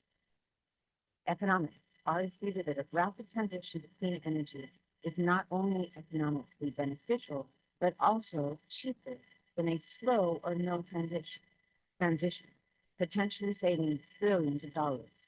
And the cost for technologies like solar and wind and battery storage will continue to fall, leading to even lower clean energy prices. Energy experts have shown that rooftop solar net metering programs are a cost savings for all customers. Dr. Marilyn Brown from Georgia Tech, when arguing for expanding that program here, stated that the reason our study state is 47 per capita in rooftop solar is because of insufficient commission action and policy.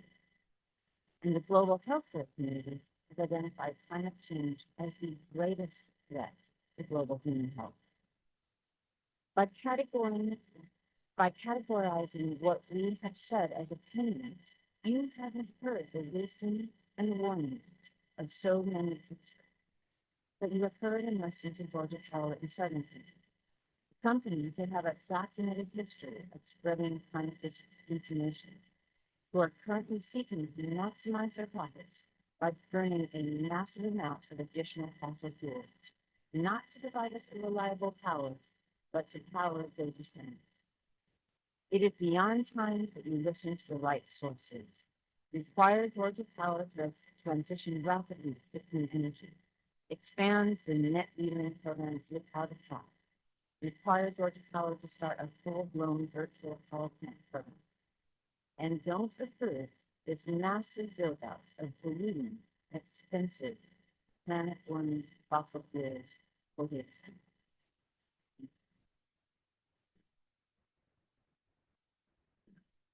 Elizabeth Brown, followed by Carolyn Pete. Elizabeth Brown. Carolyn. Dave Stillman.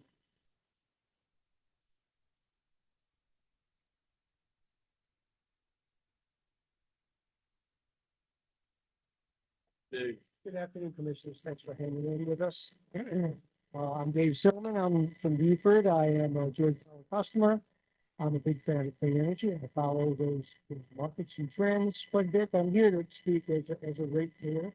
Also bruised and battered by the 6 rate hikes over the last 2 years, north of 30% price inflation. I'm heartbroken to hear the stories of all the families suffering real hardship. This rate inflation on top of all the other inflation in our economy right now.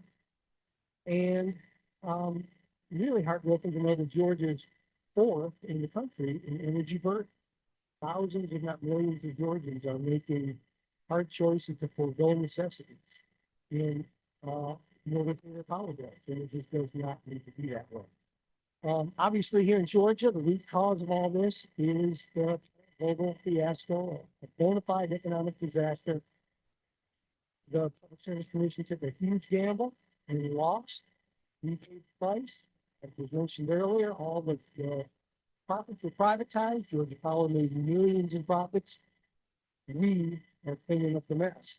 And it just does not have to be this way. And I didn't come to rehash global as much as I did to ask you to not do it again, as it appears to be taking shape here with this massive request for more gas and $15 billion, mostly for data centers.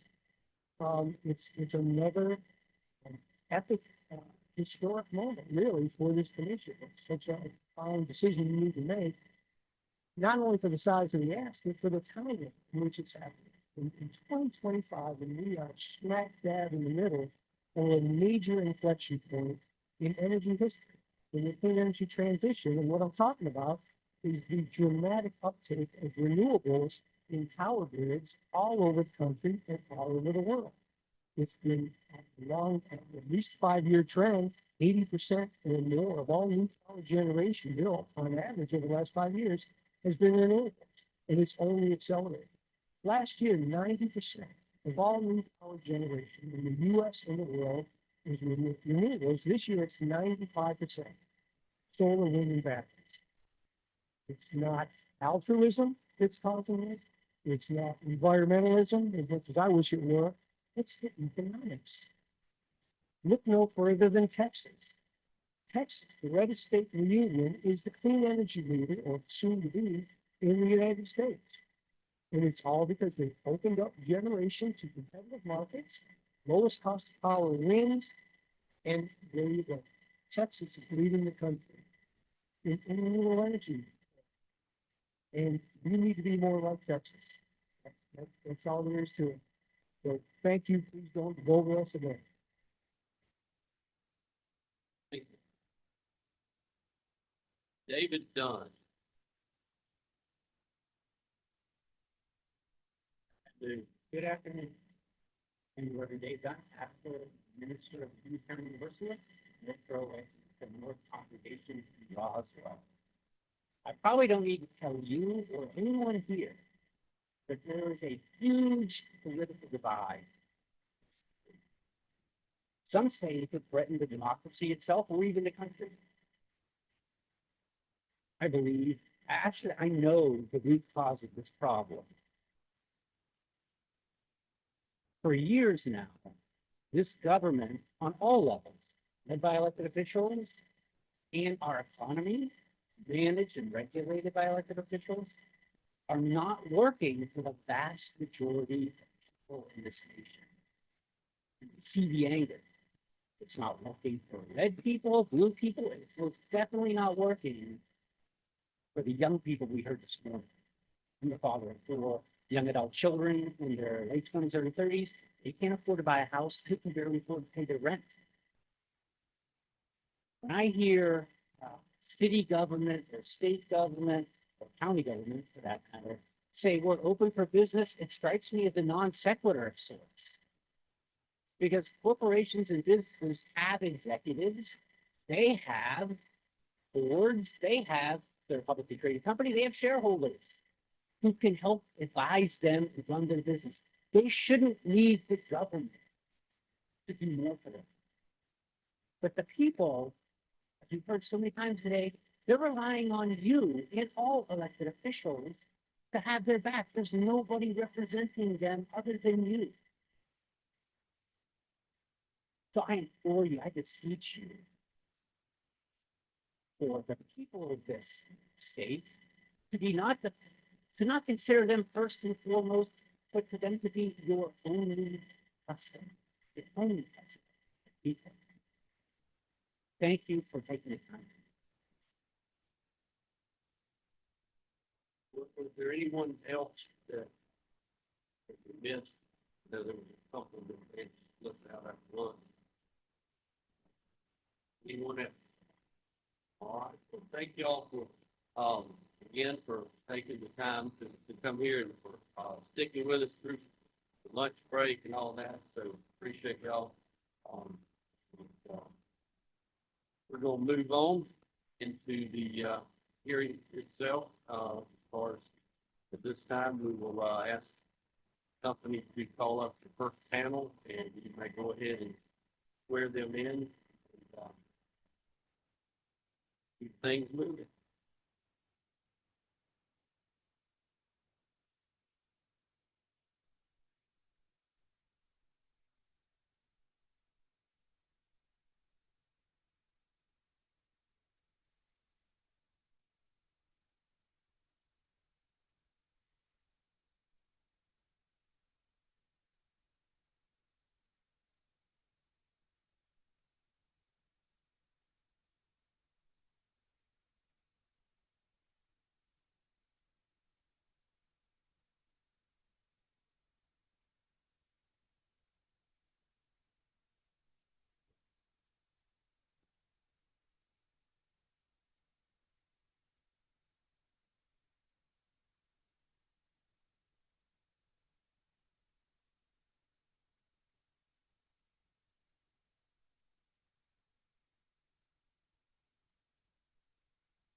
Good afternoon, Commissioners. Allison Breyer, Georgia Power Company. This time, I'd like to call Georgia Power's panel of witness, Ms. Curlow, Mr. Grubb, Mr. Looney, and Mr. Valle. I'll note for the record that we filed a notice of publication as required by the Commission rules. Witnesses, would you please raise your right hand? Do you swear to tell the truth, the whole truth, and nothing but the truth, so help you God? Yes. Mr. Grubb, please start by stating your full name, your employer, and your responsibilities for the record. Yes, good afternoon, Commissioners. I'm Jeffrey R. Grell. I'm the Director of Resource Planning at Georgia Power Company and at the group that leads the company's generation funding efforts, including the development and things of the IRPs and associated resource certification. Ms. Curlow, would you do the same? Yes. Good afternoon, Commissioners. My name is Kristen Furlow. I'm the Director of Generation Procurement for Southern Company. My team is the group that works across all the retail electric operating companies to both develop and facilitate the competitive solicitations for renewable and capacity resources, such as this all source RFP. Thank you. Mr. Looney? Good afternoon, Commissioners. My name is Brandon Looney. I'm the Reliability Planning Manager for Southern Company Resource Planning. And my team is responsible for the evaluation of the RFP resources. And Mr. Valle? Good afternoon, Commissioners. My name is Francisco Valle. I'm the Director of Forecasting and Analytics for Southern Company, and I'm responsible for crafting the load forecast presented in the PSC. Mr. Grubb, on July 30th, 2025, did you file or cause to be filed a docket number 56298, Georgia Power Company's application for the certification of the all source capacity power purchase agreement, company owned proposals, including appendices A through E in both trade secret and public disclosure format? Yes, I did. And for the record, I'll refer to that application moving forward as the all source certification. Chairman Shaw, for the record, I would like to identify the public disclosure version of the all source certification application as exhibit GPC 1 and the trade secret version as GPC 2. Good morning.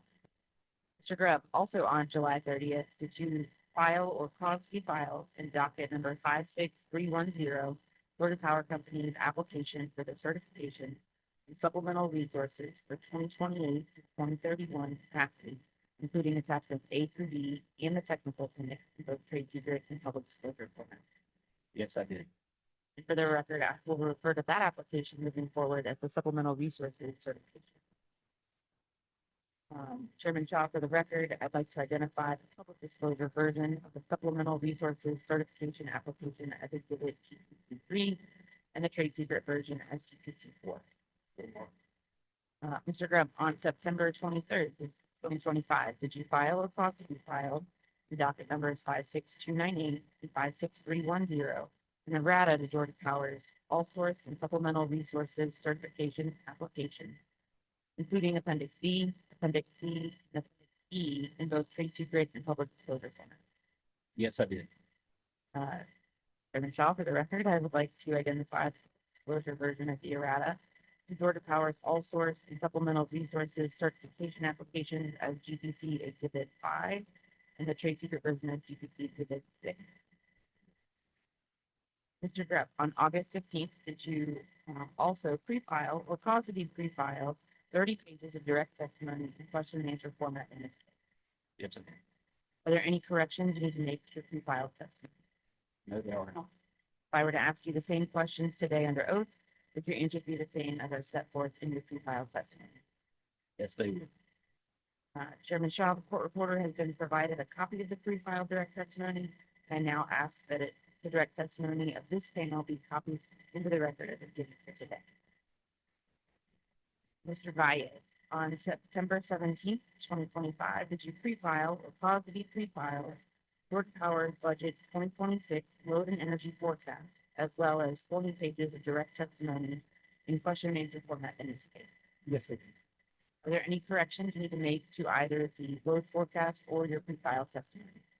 There is testimony that's a misstated, figure that is the, Okay, and do you know which figure that is? it's, page two, is, page three, line 22.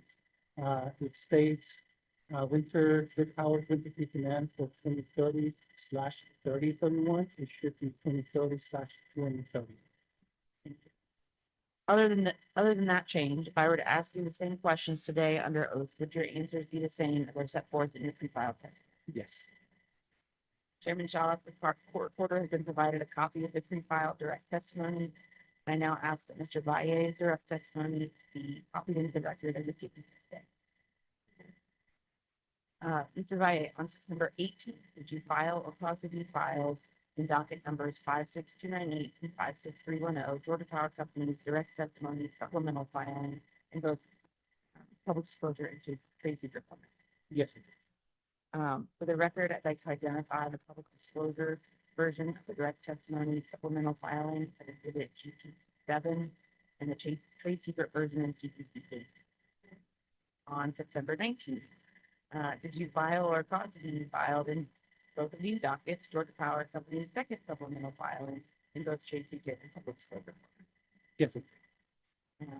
Chairman Shaw, for the record, I'd like to identify public disclosure version, of the second supplemental filing as exhibit GPC9 and the trade secret version as GPC10.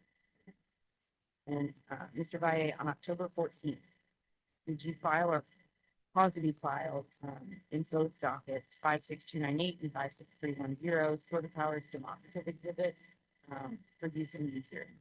Yes, I did.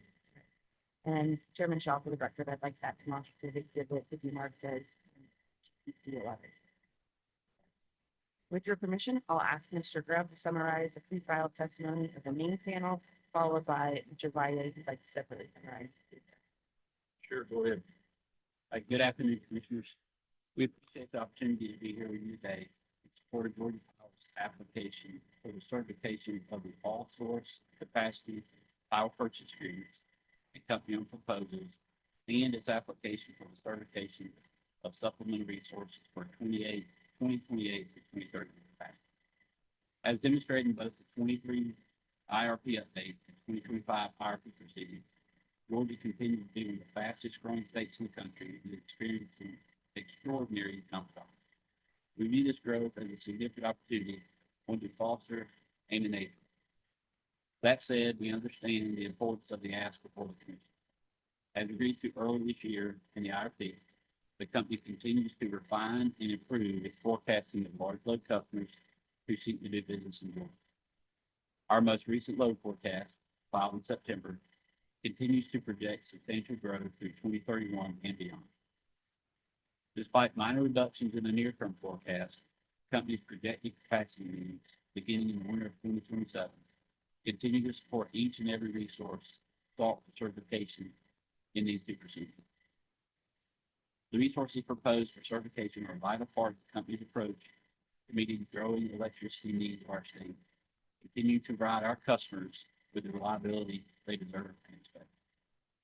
Our testimony discusses the all-source RFP process, the evaluation and selection of winning resources, the remaining capacity needs after the completion of the winter 27-28 best RFP and all-source RFP, the company's identification and evaluation of supplemental resources, and the benefits these resources are expected to deliver to customers. Consistent with the Commission's 2022 IRP order, the company conducted the all-source RFP seeking dispatchable and reliable capacity resources needed in the winter of 2028-2029 through 2030-2031 timeframe. The RFP was developed in accordance with the Commission's RFP rules, with the oversight of Commission staff and the evaluator, as well as feedback from the marketplace. Georgia Power issued the all-source RFP seeking to procure 8,500 megawatts of capacity resources to cover load growth and PPA expirations. which is the largest competitive procurement the company has ever issued. The company received proposals from almost 15 gigawatts of battery energy storage systems, or BESS plus solar and thermal resources. The company conducted a comprehensive, fair, and transparent evaluation of the proposals received, as monitored and overseen by staff and the IA.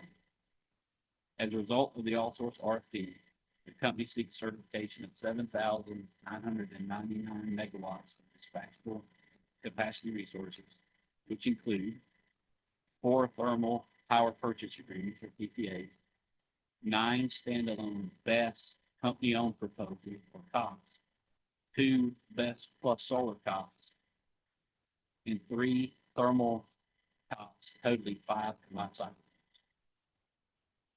As demonstrated in our testimony, the all source RFP resulted in the competitive procurement of a diverse portfolio of resource technologies located across the state that will meet the needs of customers.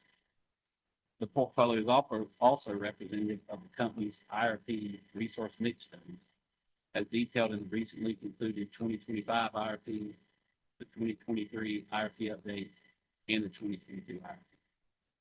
Certification of these resources will contribute towards meeting Georgia Power's capacity through 2031 and will further support economic development and growth in Georgia.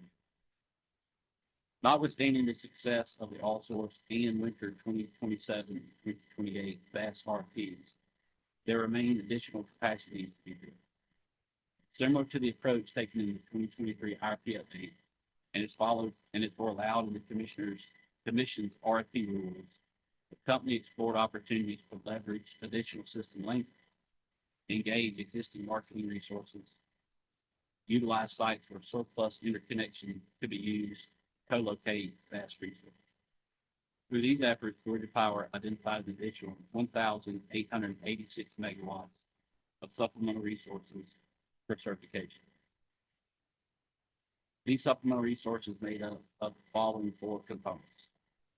First, there are 5 BESS PPAs with NextEra Energy Resources, each consisting of 4-hour BESS assets that will be paired with an existing NextEra solar facility currently under contract with Georgia Power.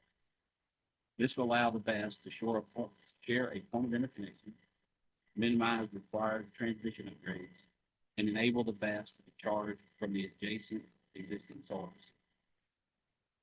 Second, the Wadley BESS project, the 260 megawatt BESS facility that will be constructed, owned, and operated by Georgia Power, that will be paired with the existing NextEra solar facility under contract with the company.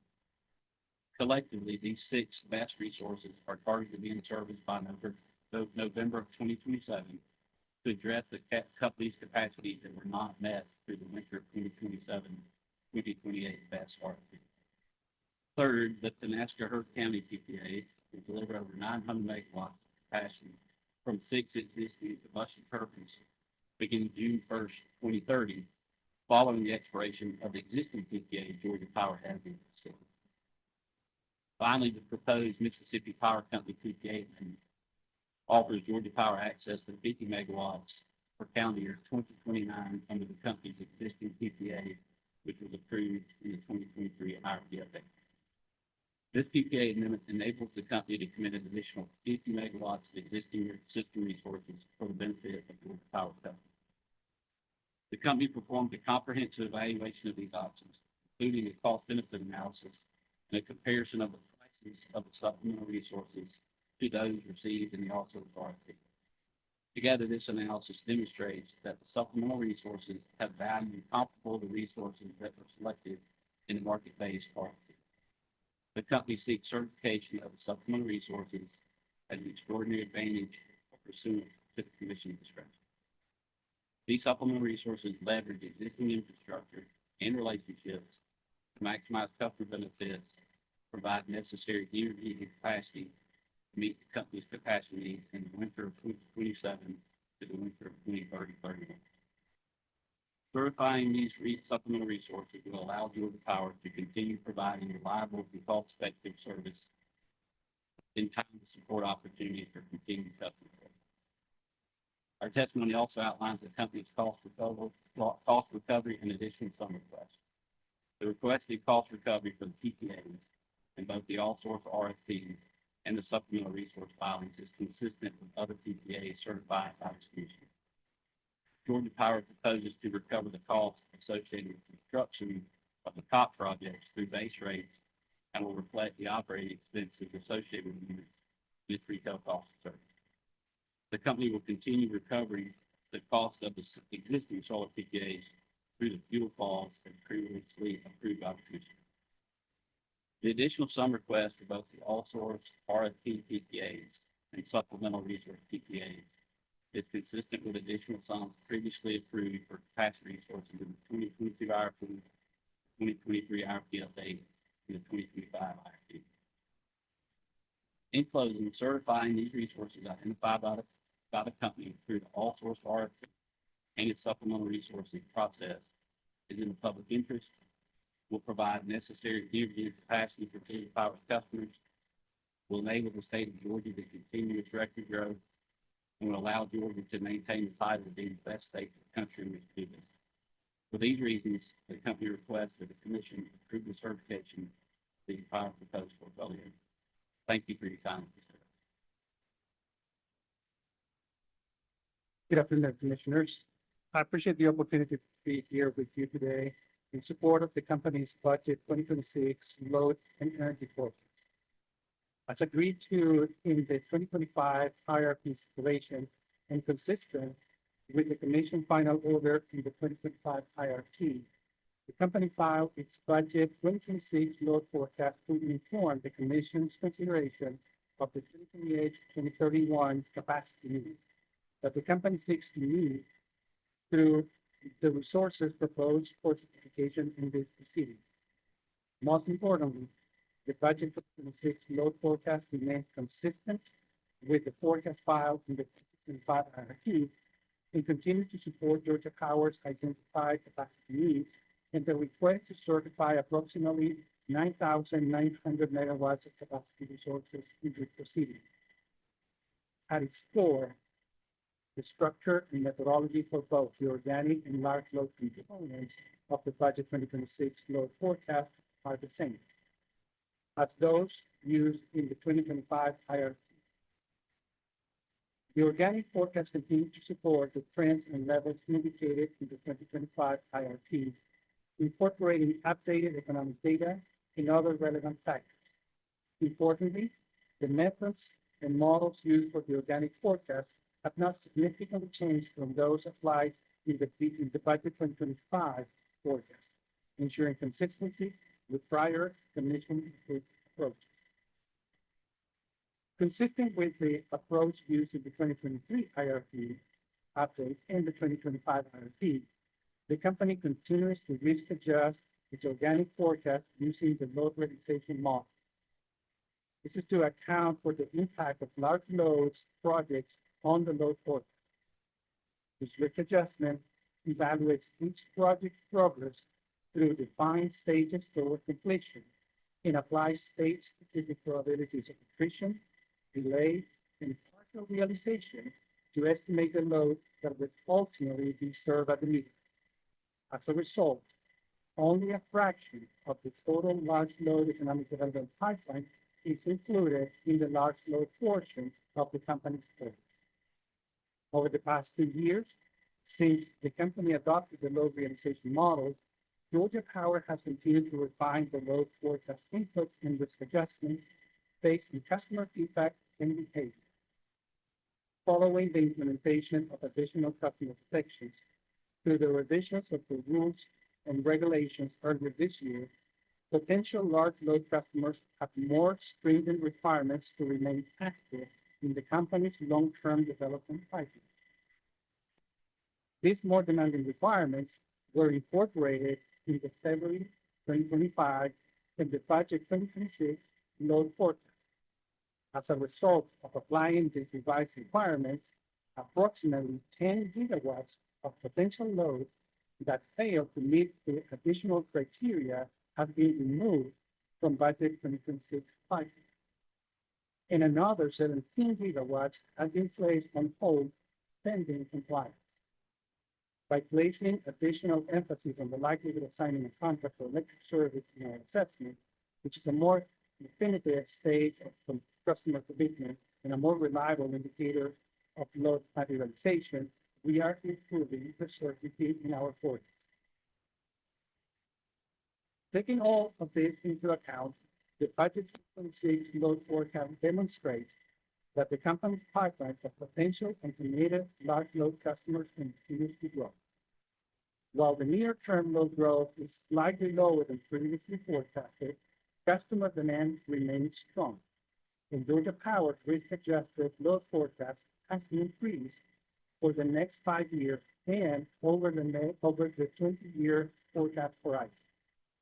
The company's budget 2026 load forecast shows the Georgia Power winter peak demand for 2030-2031 has increased by approximately 300 megawatts and now reflects 8,428 megawatts of load growth over the next 5 years.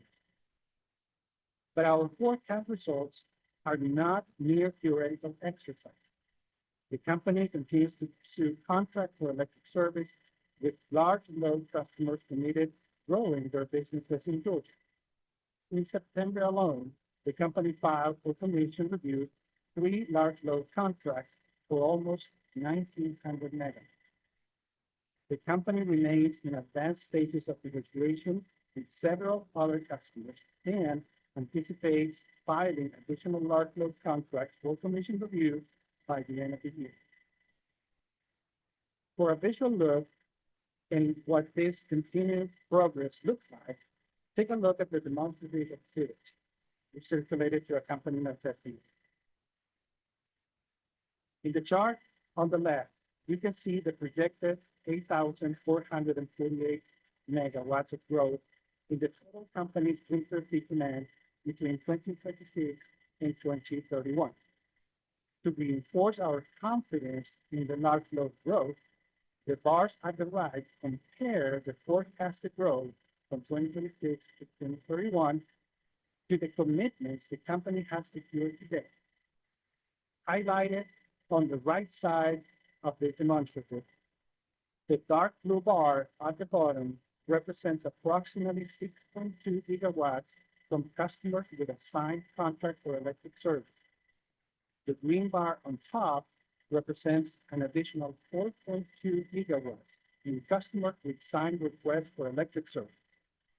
Even using unadjusted estimates for these commitments, having approximately 10.4 gigawatts of customer commitments reinforces and surpasses the 8,448 megawatts we have planned in our forecast. In conclusion, the company's budget 2026 load forecast and finalized large load contracts continue to demonstrate that the state economic development activity has the greatest impact on the company's forecasted demands. The state of Georgia is growing, and Georgia Power is well positioned to contribute to Georgia remaining the best state in which to do business. The company's disciplined practice of risk adjusting large load customer data continues to protect existing customers and serve the company's long-term energy planning efforts well.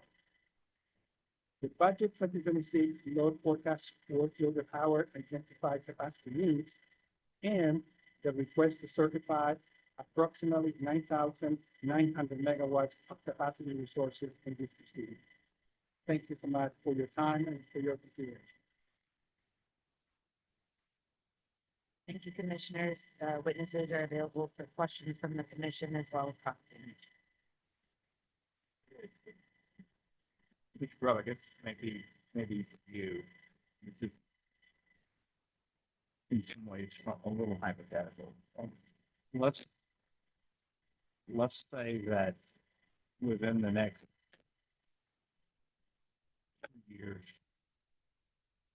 the Trump administration comes with a substantial nuclear package that would be beneficial to customers, that would be the de-risk building, that would provide maybe overrun insurance, something that everyone would sign off on. How much flexibility do we have here? I mean, when would be the drop dead date for us to approve, let's just say, 2 more AP 1000s at either Flambogo or Stewart County? Since we've already done the site work down there. Could it be done in the next IRP, or is that too late? Do we have any flexibility in here? Well, I think Commissioner, you hit on the main point, that's the cost, right? But we noticed in the IRP that there's a lot of advantages to it. So I think the real timing is going to be how quickly can you deploy it. I know that there's a process up front that I think the administration is looking to shorten as well. But we think we could have something on by the late 30s, early 40s at the latest. And so it's going to just depend on if they can shorten that pre-construction activity. And so I think when you look at the challenges that we see from both standpoint, the sustainability interest from customers, we feel confident in our ability to build gas, but there's a lot of infrastructure to be built for that. I think as we talked about in the IRP, if the cost aspect can be handled from a risk standpoint, we see a very important role for nuclear in the continuation of growing it. So I think it depends on what happens. You know, you could do a request in the 2028 IRP, but I think Commissioner would depend on what the administration came out with, and if we did move early, we possibly could. Yes, there. I'm sorry, but yeah, I agree with you. It's something we need to work hard. The green bar here represents this excess. So I'm assuming that as we go even further, there's the bar is it going to plane out there, do you think, or do you think the bar is going to continue to grow as we evaluate load, say, into the mid 30s? Yeah, so the expectation, Commissioner, is that the green section of this bar is going to transform into the dark blue section of the bar, meaning all of the customers with a request of service, for most of them are expected to sign contract. Now, there is an additional growth that is coming from prospective customers. So remember that the load registration model, it's a framework that evaluates customer progressions through time. There are hurdles that need to be clear with the goal of signing a contract. And so that progression over time should materialize as an increase. And what you want to see is you want to see this bar being above the forecast that we see, because those bars get risk adjusted. Not every contract gets modeled in our demand at full nominal value. We de-rate them to adjust for categorization and level that we have to show. But Commissioner, I do think that there is, we're working with customers all through that 2031 type timeframe. We don't know if that's going to continue beyond it, but I would say I think the ability to deploy good resources like nuclear and that load growth kind of go hand in hand.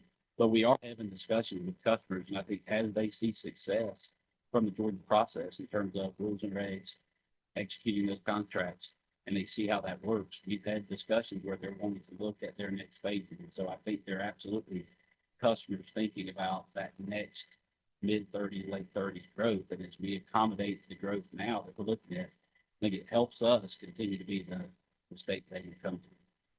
Back to the hypothetical, let's say in 28, we're sitting here. Hopefully, we're sitting here. I'm sitting. I'm sitting here with my colleagues, and we're thinking about 2040. Will our coal units be ready for retirement in 2040? Could the nuclear take the place of the coal that we're now dependent on as we get into the 2040s? Yeah, so there's a few things there. I think it's a great question. The one thing is it's going to depend on what environmental rules we continue to see for the coal. As we know, in the 2025 IRP, there's a lot of value extending because you have to construct replacement. And so I think it's going to depend on what the load forecast does. I do think, though, when you look at building and deploying nuclear, if you have the ability, if it's not solely supported by load grid, to have the ability to transition out of some other units, you have that ability to have that capacity. And so I think that is one thing that we will be thinking about. We already are thinking through is when you could have nuclear on, what do the economics of those coal units look like, and could you do a transition? Because they're both, nuclear is obviously base loaded.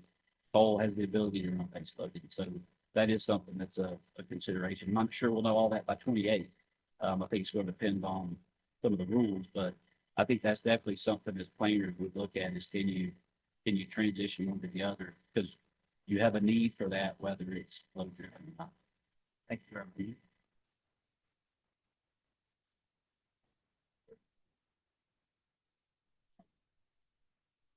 No, listening to all the public comments today, I think that was probably a record number of folks that took time to show up here. And they're very, very passionate. One of the things that was referenced multiple times was the terminology would have been like the bubble or the bust, all this AI, this low growth that we're experiencing. Nobody can argue that that's the main cause for all of this unprecedented growth. And as you refer to, it's an opportunity. I agree with you. But if that were to happen, we're just thinking about these new rules that we've adopted, that y'all referenced how strict they are. Obviously, we're hearing that across the country, that our contracts and our rules are probably the strictest in the country, right? But I just want to make sure that if that were to happen, worst case scenario, but this commission maintains the authority to disallow any expense company puts forward to recover if the load forecast did not mature, did not materialize as you are currently forecasting. Yes, Mr. Chairman, I think one of the things I have there is, the pipeline is 50,000 megawatts. And so we're projecting about 8,500 megawatts of growth out of that. So we think that is one way we're de-risking that type of event. You're correct. You absolutely have cost recovery purview over our actions. I think there's things we could do that we can adjust as we need to. Depends on when we know that those loads may not be coming. So, and we had this in a data request. I mean, one of the things would be if you're building these resources, you reduce your need for the next RFP, the timing for that RFP. We can actually go and engage customers that we've got planned ramps for their loads. There are several that are often asking us, can we move those up early? So if there's some customers that are not growing, we can go to the others and advance their growth. You could pause or delay some of the resources we're building if we had to. You could cancel some if you had to. So you're right. The company and the commission has actually we could take if it's defined. We're confident in it. Not that we think it's going to continue for decades at this level, but the level that we're at now, the customers we're talking with and working contracts with, we're confident that we're great. We have actions we can take on the resource side, and then you also do as well. And when you reference those actions on the resource side, are you mainly the first step in cancellation of PPAs? No, it wouldn't probably be cancellation of PPAs. I think it'd be more that when you look at our capacity, we have needs in the forecast of 32, 33, 34, 35. You wouldn't have those, so you wouldn't have to run an RFP. You could grow into them. And then you could delay them before they're put into customer rates and plate service. We've done that a few times. I think the McDonald's we backed it up one time for those types of things. So more talking about that than PPAs. There are provisions in the PPAs, I believe, but I don't believe it's just for low growth. What I mean by that is you've got PPAs that need to be removed from lockdown. Correct. Those are some of them pretty good. Yes, thank you for that clarification. That's correct. So there are expiring PPAs that you may just have, if you don't have the needs, you don't, recontract with them. And we've had several before we saw this load growth that we had PPAs expire, we didn't have to replace them, we didn't have the capacity. So that is one of the benefits of PPAs if you have a certain item. That's correct. Thank you, sir. Any other questions from commissioners? All right, sir. Thank you, Mr. Chairman. Good morning, good afternoon. Good afternoon. Mr. Grubb, Mr. Looney, Mr. Pillow, Mr. Valle. My name is Justin Pollock, and I'm a lawyer here with the Public Service Commission representing the Public Interest Advocacy staff and its all source RFP certification hearing. I wanted to ask you first a few questions about the history of this 2029 to 2031 all source RFP. It seems to me that the scope and purposes thing has evolved over time. Don't you think that's fair to say? I would not agree with that. I would say that the RFP has always had and has traditionally always been able to adjust the capacity in the needs years. So the commission approved it in the 2022 IRP. The needs in those years were mainly driven by projected coal retirements and PPA expirations. And as we've extended those units, we've still seen a load growth. So the intent of the RFP has always been to meet the capacity needs at the time of certification for those 3 years. Mr. Chairman, if it's all right with you, I want to convince you of the approach. That yes, yeah, it was.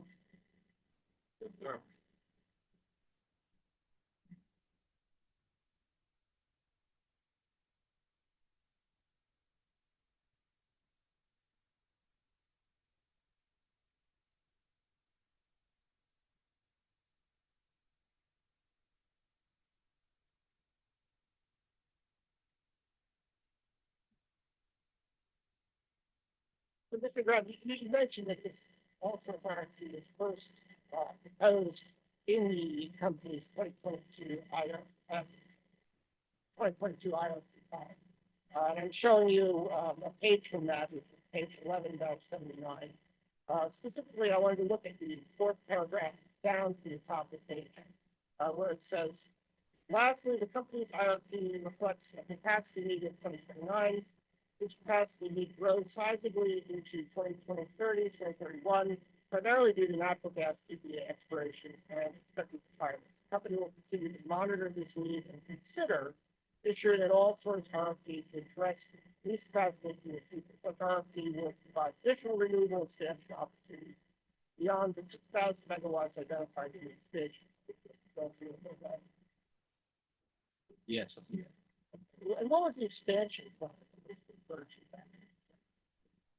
Well, the expense plan in the IRP, as the commission knows, is our resource mix study where we looked at in the IRP across all our different planning scenarios, what type of generation is beneficial to customers, and it identifies from the last several IRPs, it's identified a mix of gas resources, whether it's CTs or CCs, storage resources, and also solar. And so we do RFPs that, I guess the commission knows, they are for the procurement of renewable resources, and we also do capacity operations. And so what I mentioned in my initial answer is those natural gas PPA expirations and expected requirements is what we're driving. I think also it's important to note that this section of the IRP, I think, was specifically related to renewables. So this wasn't the full discussion or justification of the RFP. It was just an aside that says the all sorts RFP may also be an opportunity to grow renewables beyond what was contemplated. And as we've demonstrated, we are bringing several hundred megawatts of additional renewables to the all sorts RFP. So I think that's an important reminder of what we're reading here. Thank you, Mr. Wayne. And I think that answers part of my next question. It really seems like the focus in 2022 was on like 6,000 megawatts of renewables. And that was the all source in 2029 to 2031. It's kind of more than half of that. I disagree 100%. The second sentence says this capacity need grows sizably into 2030 through 2031, primarily due to natural gas PPA expirations and expected requirements. And so when you looked at our needs in the 22 RFPs, it wasn't driven by load growth alone, by those, and that is what the capacity RFP was to replace. The point at the bottom is by allowing an all source, solar could be in compared to storage, but the intent of every capacity RFP that we've ever done is for dispatchable capacity resources. Sure, but exactly what this is saying. But the intent back then was to, as you said, replace expiring natural gas generation and it's got retirement. And there was some load growth in there, it's primarily renewables. Now, those retirements, is that a reference to the company's plans at the time to retire the remaining coal generating units to ensure? No, it was, yeah, initially we showed the one and two, but it would have been Gaston, 4 Gaston units, Terra 3, and Bowen 1 and 2 as well, which you know since the last RP we've extended with those, and then it was gas exploration to be 30 30 timeframe for two RFPs. But as we discussed and the commission approved in the 2025 IRP, the development and share requirements are not being played. That's correct. And the company's driver for requesting the extension of Gaston in the 25 IRP and share of free in the 25 IRP was because of the load growth. And so the drivers of those decisions were to help meet needs in this timeframe. Now, in this paragraph discussing the company's consideration of possible 2031 also RFP, there is no mention of how many megawatts of capacity the company is seeking to secure that. No, there would have been projections filed in the IRP. But when we go through the RFP process, which we've been doing for decades, we project what the capacities are when we issue the RFP, and what we certify is always based on capacity needs upon the time of certification. So the RFP is to address capacity needs in 29, 30, and 31. It's not a set number like a renewable RFP. In renewable RFP, what the target we agree to in an RFP, we're going to go buy 1,000 megawatts. The RFP seeks to get 1,000 megawatts. The capacity RFPs are to meet the capacity needs of the company, and those do change throughout the RFP process. We work with staff and we update those numbers if they're needed. And there's also no discussion of what a possible resource mix could look like. Not in this paragraph, except that the IRP would contain resource mix studies that show the combination of gas units, storage units, and solar. And that is why the RFP documents that are worked on with staff and the market from the IE and approved by the commission allow for natural gas and storage for solar. So the expansion plan of the portfolio is not dictated in the initial setup of the RFP. That's always the result of the evaluation. In general, what is the purpose of conducting an all-source capacity RFP instead of something more targeted to specific types of generating assets that might reflect, that resource mix that's reflected in the RFP? Either natural gas, simple cycle, combined cycle, battery storage, or upgrades to existing units, including hydro and natural gas turbines, as was approved in the 2025 RFP. The all source RFP did allow for multiple types of technology to be bid in. Any sort of firm dispatchable capacity was allowed. We did have pro forma documents that were drafted along with staff and IE and approved by the commission that were for specific technology types, DC, CT, ESS, and ESS is renewable. But any sort of technology could have been in. We allow for that in our bid submission. I understand that, but instead of being an all source, why not look at what the capacity needs are the resource and then do an RFP for those resources? The benefit the all source provides is it gives you actual market information at the time of solicitation. And as we've observed over the last 2 to 3 years, the market dynamics can change a lot. Prices of different technologies, energy demands on the system, capacity demands on the system, technology advancement, all those things are projected in IRPs. But the actual resource opportunity and pricing is made available through the RFPs, and you make the appropriate decisions when you collect that information through a well-governed RFP process, and that's what we accomplished with the all source RFP. Yeah, that's exactly right. The expansion plan gives us an indication based on generic pricing, like Mr. Rooney is saying, of the resources that we should seek. But if you want to know, you want to make available for the market to respond. If you look 15 years ago, our expansion plans would have showed probably a high percentage of CPs. When we ran RFPs, combined cycles bid in and were much more economically advantageous for customers than CPs because of the market at the time. So the expansion plan guides what you ask for in RFP, but you don't dictate what you're going to go get. You're going to let the market respond so the customers get the best thing. Right, but those different types of generation assets perform different functions for the company based on the economics of operating those different assets. It should also the fuel costs, service life, capacity factor, maintenance costs, environmental impacts, and factors. How do you better to characterize it as a fleet of resources will behave differently based on those things that you mentioned? And so when we have a diverse fleet of resources, we're able to operate economically, efficiently, and reliably through those kind of uncertainties that you layered on there.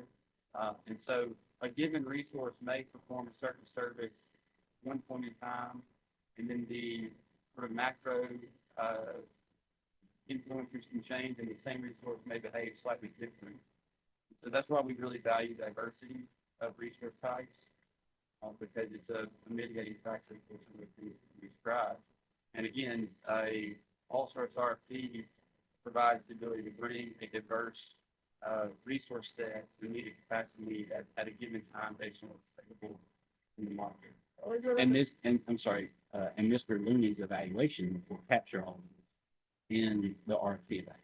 Okay, I mean, that was what I was about to ask. I mean, isn't that the point of a resource mix study to determine what an ideal mix of those resources would be economically? The mix study is an indication based on generic pricing of what resources benefit customers. The RFP is where you capture the true resource selection based on the market and what was about them. So that the expansion plan does not carve out or dictate the RFP guides it, but the RFP is where we identify, evaluate, and deploy the real resources of customers. And similar to the IRP mix study, we evaluate the RFP resources with several different planning scenarios so that our resource selection list can be demonstrated to be cost-effective and robust over a number of different future uncertainties. So that is an element where the mix study and the RFP have some similarities. As Mr. Grubb mentioned, in the RFP, we're dealing with the firm realities of market pricing and opportunity. In the IRP, we're dealing with generic opportunities, as we understand them. But the way the resources are ultimately evaluated by the company for competitiveness is on a uniform dollars per kilowatt basis. That's the metric that we use to compare and rank resources. It's really an indication of net cost to customers, but we do normalize it on a dollar per kW as to not introducing size bias, so that small resources can compete, fairly with large resources, and you're really making that kind of unified decision. I mean, in terms of evaluation, wouldn't it be a lot easier and more transparent to compare bids all for the same resource type rather than have to face all of those adjustments, different service lives, term utilization adjustments, energy values, and come up with that dollars per kilowatt method? It may be easy, but that doesn't make it correct.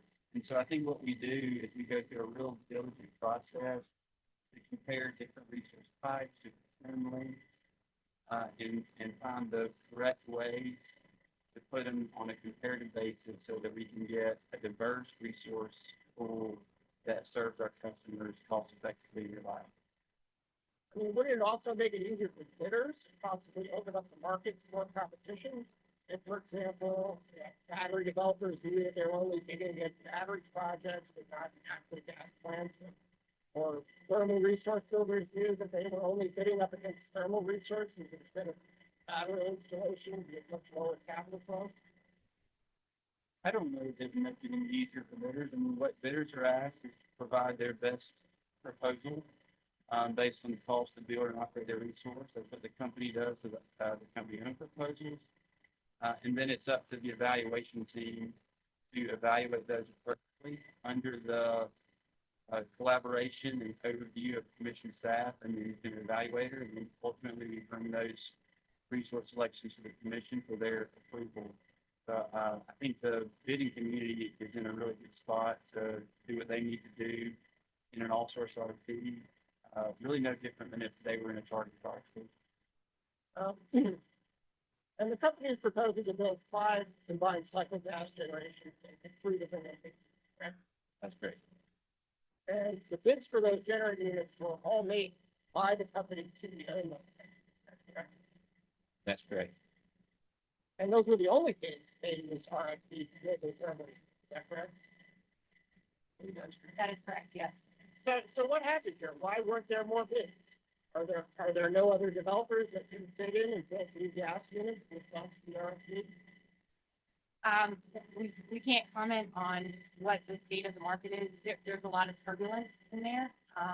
In the time that we've seen the all source RFPs, there's been a lot of demand growth for these types of generating units, but we can't speculate on reasons why or why not market participants did what they did. I mean, if other developers and investors don't think that building CCs for Georgia Power is either profitable or economical or reduces capital, doesn't that indicate that building CCs for Georgia is either profitable, economical, or reduces capital by Georgia Power? No, I don't think, because the market didn't fit in combined cycles does not mean that combined cycles are not still very valuable for customers and absolutely needed.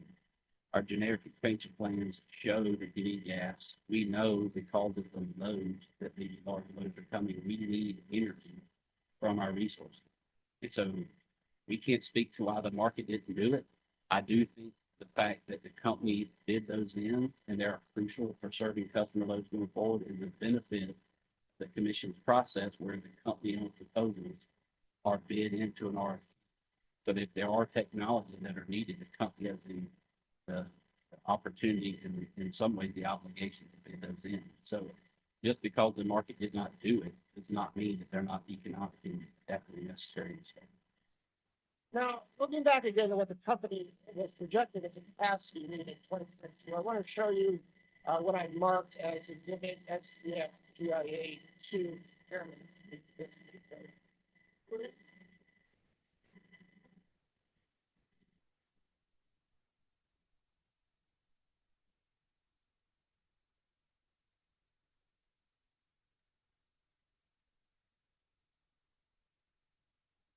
And this is page 10-68 for the company 2022 IRP.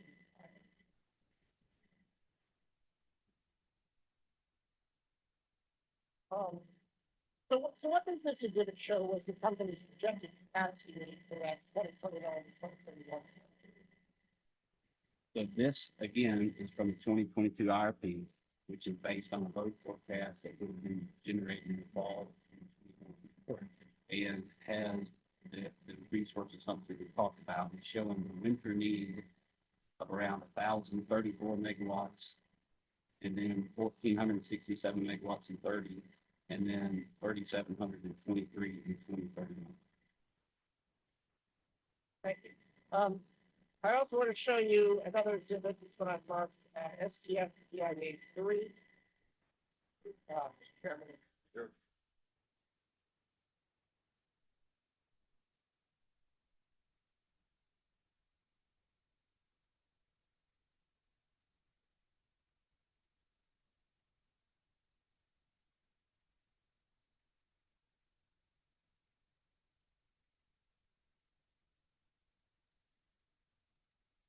Now, this should be the commission's July 29th, 2022 order on the 2022 IRP.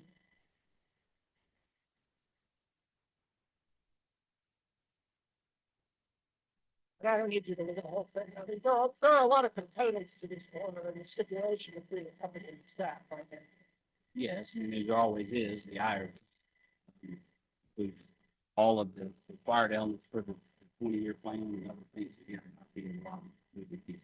So, I mean, this is an example. There was the North Georgia reliability plan that was discussed on pages 18 and 19, correct?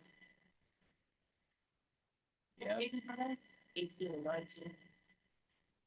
Yeah, and that was from the transmission in the 2022 IRP, which is prior to all of those. Yes. There was also the authorization for the ground for battery facility on pages 19 and 20, right?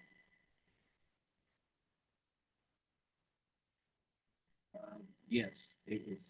That would agree, yes. And there was the CARES RFP for 2,100 megawatts of renewables on 23 and 24. Yes. And there was an RFP for 200 megawatts of DG renewables on page 45. Yep, there's no stated.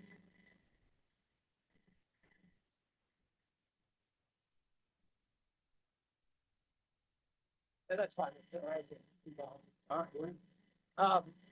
Now looking at the top of page 23, the order states, both PIA staff and the company presented testimony that their respective analyses indicate that the company will have resource need in the 2029 to 2031 time period for the approval of resources sought in this IRC. The commission finds that given the long lead time to build new capacity, the company should initiate an all source RFP for the company's needs for the 2029 to 2031 time period. Yes. Now, unlike the CARES and the DG Renewables RFP authorization, the order doesn't specify a number of megawatts for capacity for the company. It does not, as I said earlier, the RFP, when it's initiated, has a projected range of potential capacity, but it's always based on capacity needs at time of certification. Okay. So the commission authorized the all source RFP on July 29th, 2022, but the company did not actually file a draft RFP solicitation with the commission until a year and a half later on February 26th, 2024. Is that correct? That is correct. I want to show you what I marked as for the STF PIA 4. And provide the report for it.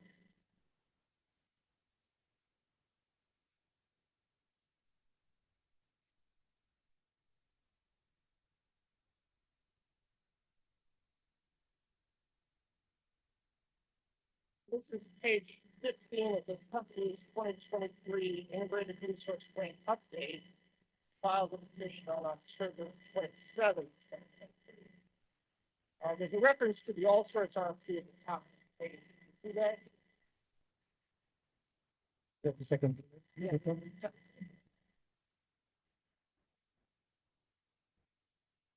So that paragraph says, in the 2022 IRP, the commission approved the all sorts RFP to meet the commission company needs for 2029 to 2031 timeframe. The company plans to initiate this RFP process in early 2024. Additional commission for certification resources in the second half of 2025, following the completion of the 2025 IRP. This schedule allows new existing ESS is a renewable resource, and gas, oil, and fire resources to be available to address capacity needs for the winter of 2028, 29 to winter of 2030, 2031. See that? Yes. Again, there's no mention here of the amount of megawatts of capacity. Sure. No, again, the capacity needs projected in the IRP were in the IRP. And when we did the audit, we will update. That has been the process for capacity RFPs ever since we've been doing them, is they are made to address capacity needs. So you don't restrict a capacity RFP to the megawatt projected need when the RFP or it's when it's a certification. So the fact that we didn't talk about the range is because we knew over that period of time those capacity needs could change, and they did. And so that's why there's never been a targeted megawatt RFP number that's mandated out in our. I think it's really a feature of the overall planning process that the company works with this commission, that we're able to modify our solicitation in near real time. We do that in complete transparency with the commission staff and our IEs. We publish needs tables in all of our IRCs. The RFP document itself gave an indication of the targeted amount.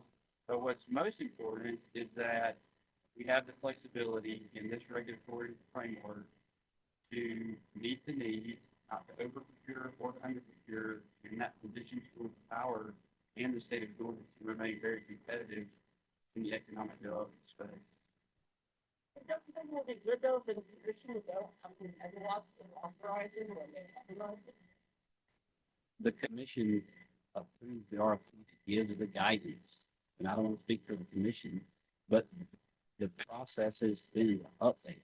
So when they issued it in 2022, it was based on the need that were in the RFP update that included coal retirements that we've since extended the life on to benefits customers. The need is lower because it's before the load forecast that we saw that gives us the opportunity to, to foster this economic development. And so they understand that it's based on the needs at the time, but it's going to be updated because there are two process takes a year and a half to do. It would not be good for customers to set a number and then wipe their hands, dust their hands from it, and 2 years later clear that amount. No matter what, to Mr. Looney's point, the whole beauty of the RFP process is it allows you to adjust. I guess that's what we're doing right now, is we're trying to figure out how many megawatts need. Is that correct? Well, I do want to go back and just point out that from the beginning of the draft document that were put together for the All Source RFP, it has been stated for the public, for commission, for staff and ID, that we're seeking up to 8,500 megawatts. So that's back since February of 2024. Our document has said that we're seeking up to 8,500 megawatts. So this is not a surprise, what we're coming with at this point. We've done this in full transparency and in cooperation with staff and ID the entire way. But I would agree that the commission's processes and methods allows us to adjust to all of this. So you have IRPs. We came to this commission with IRP update, which is allowed by commission rule because things had shifted and things had changed. And so that process that this commission allowed us to deploy resources to meet a change in load forecast based on economic development. We've extended units. We've brought things in the 2025 IRP to help meet these needs, and we are finishing this RFP. So we have said throughout the IRP update that RFP, the all source, is going to be able to seek to address those years of need. And so the process is working exactly. I would say that to characterize it, we're here trying to figure out how many resources procure, not the correct way to think about this proceeding. The company has presented a load forecast in the IRP, has presented an updated load forecast in the certification, has presented the results of an RFP, supplemental resources, a very thorough evaluation of all those resources. So we have a very firm position on what is needed here.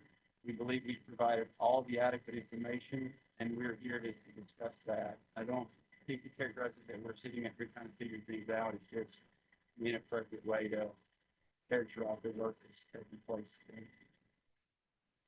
We're not saying that the commission doesn't have the authority to set goals in the RFP. Is that what you're saying? No, I'm not, that is not what I'm saying. What I'm saying is the commission approves us to go conduct the RFP.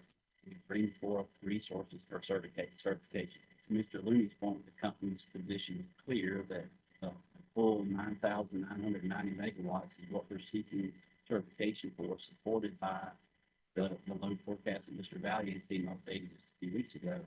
And so it is ultimately absolutely the commission. We're going to stop right here for reset. So, just, hold on, we're taking a 5 minute, 10-minute break, give everybody a chance. Okay, thank you.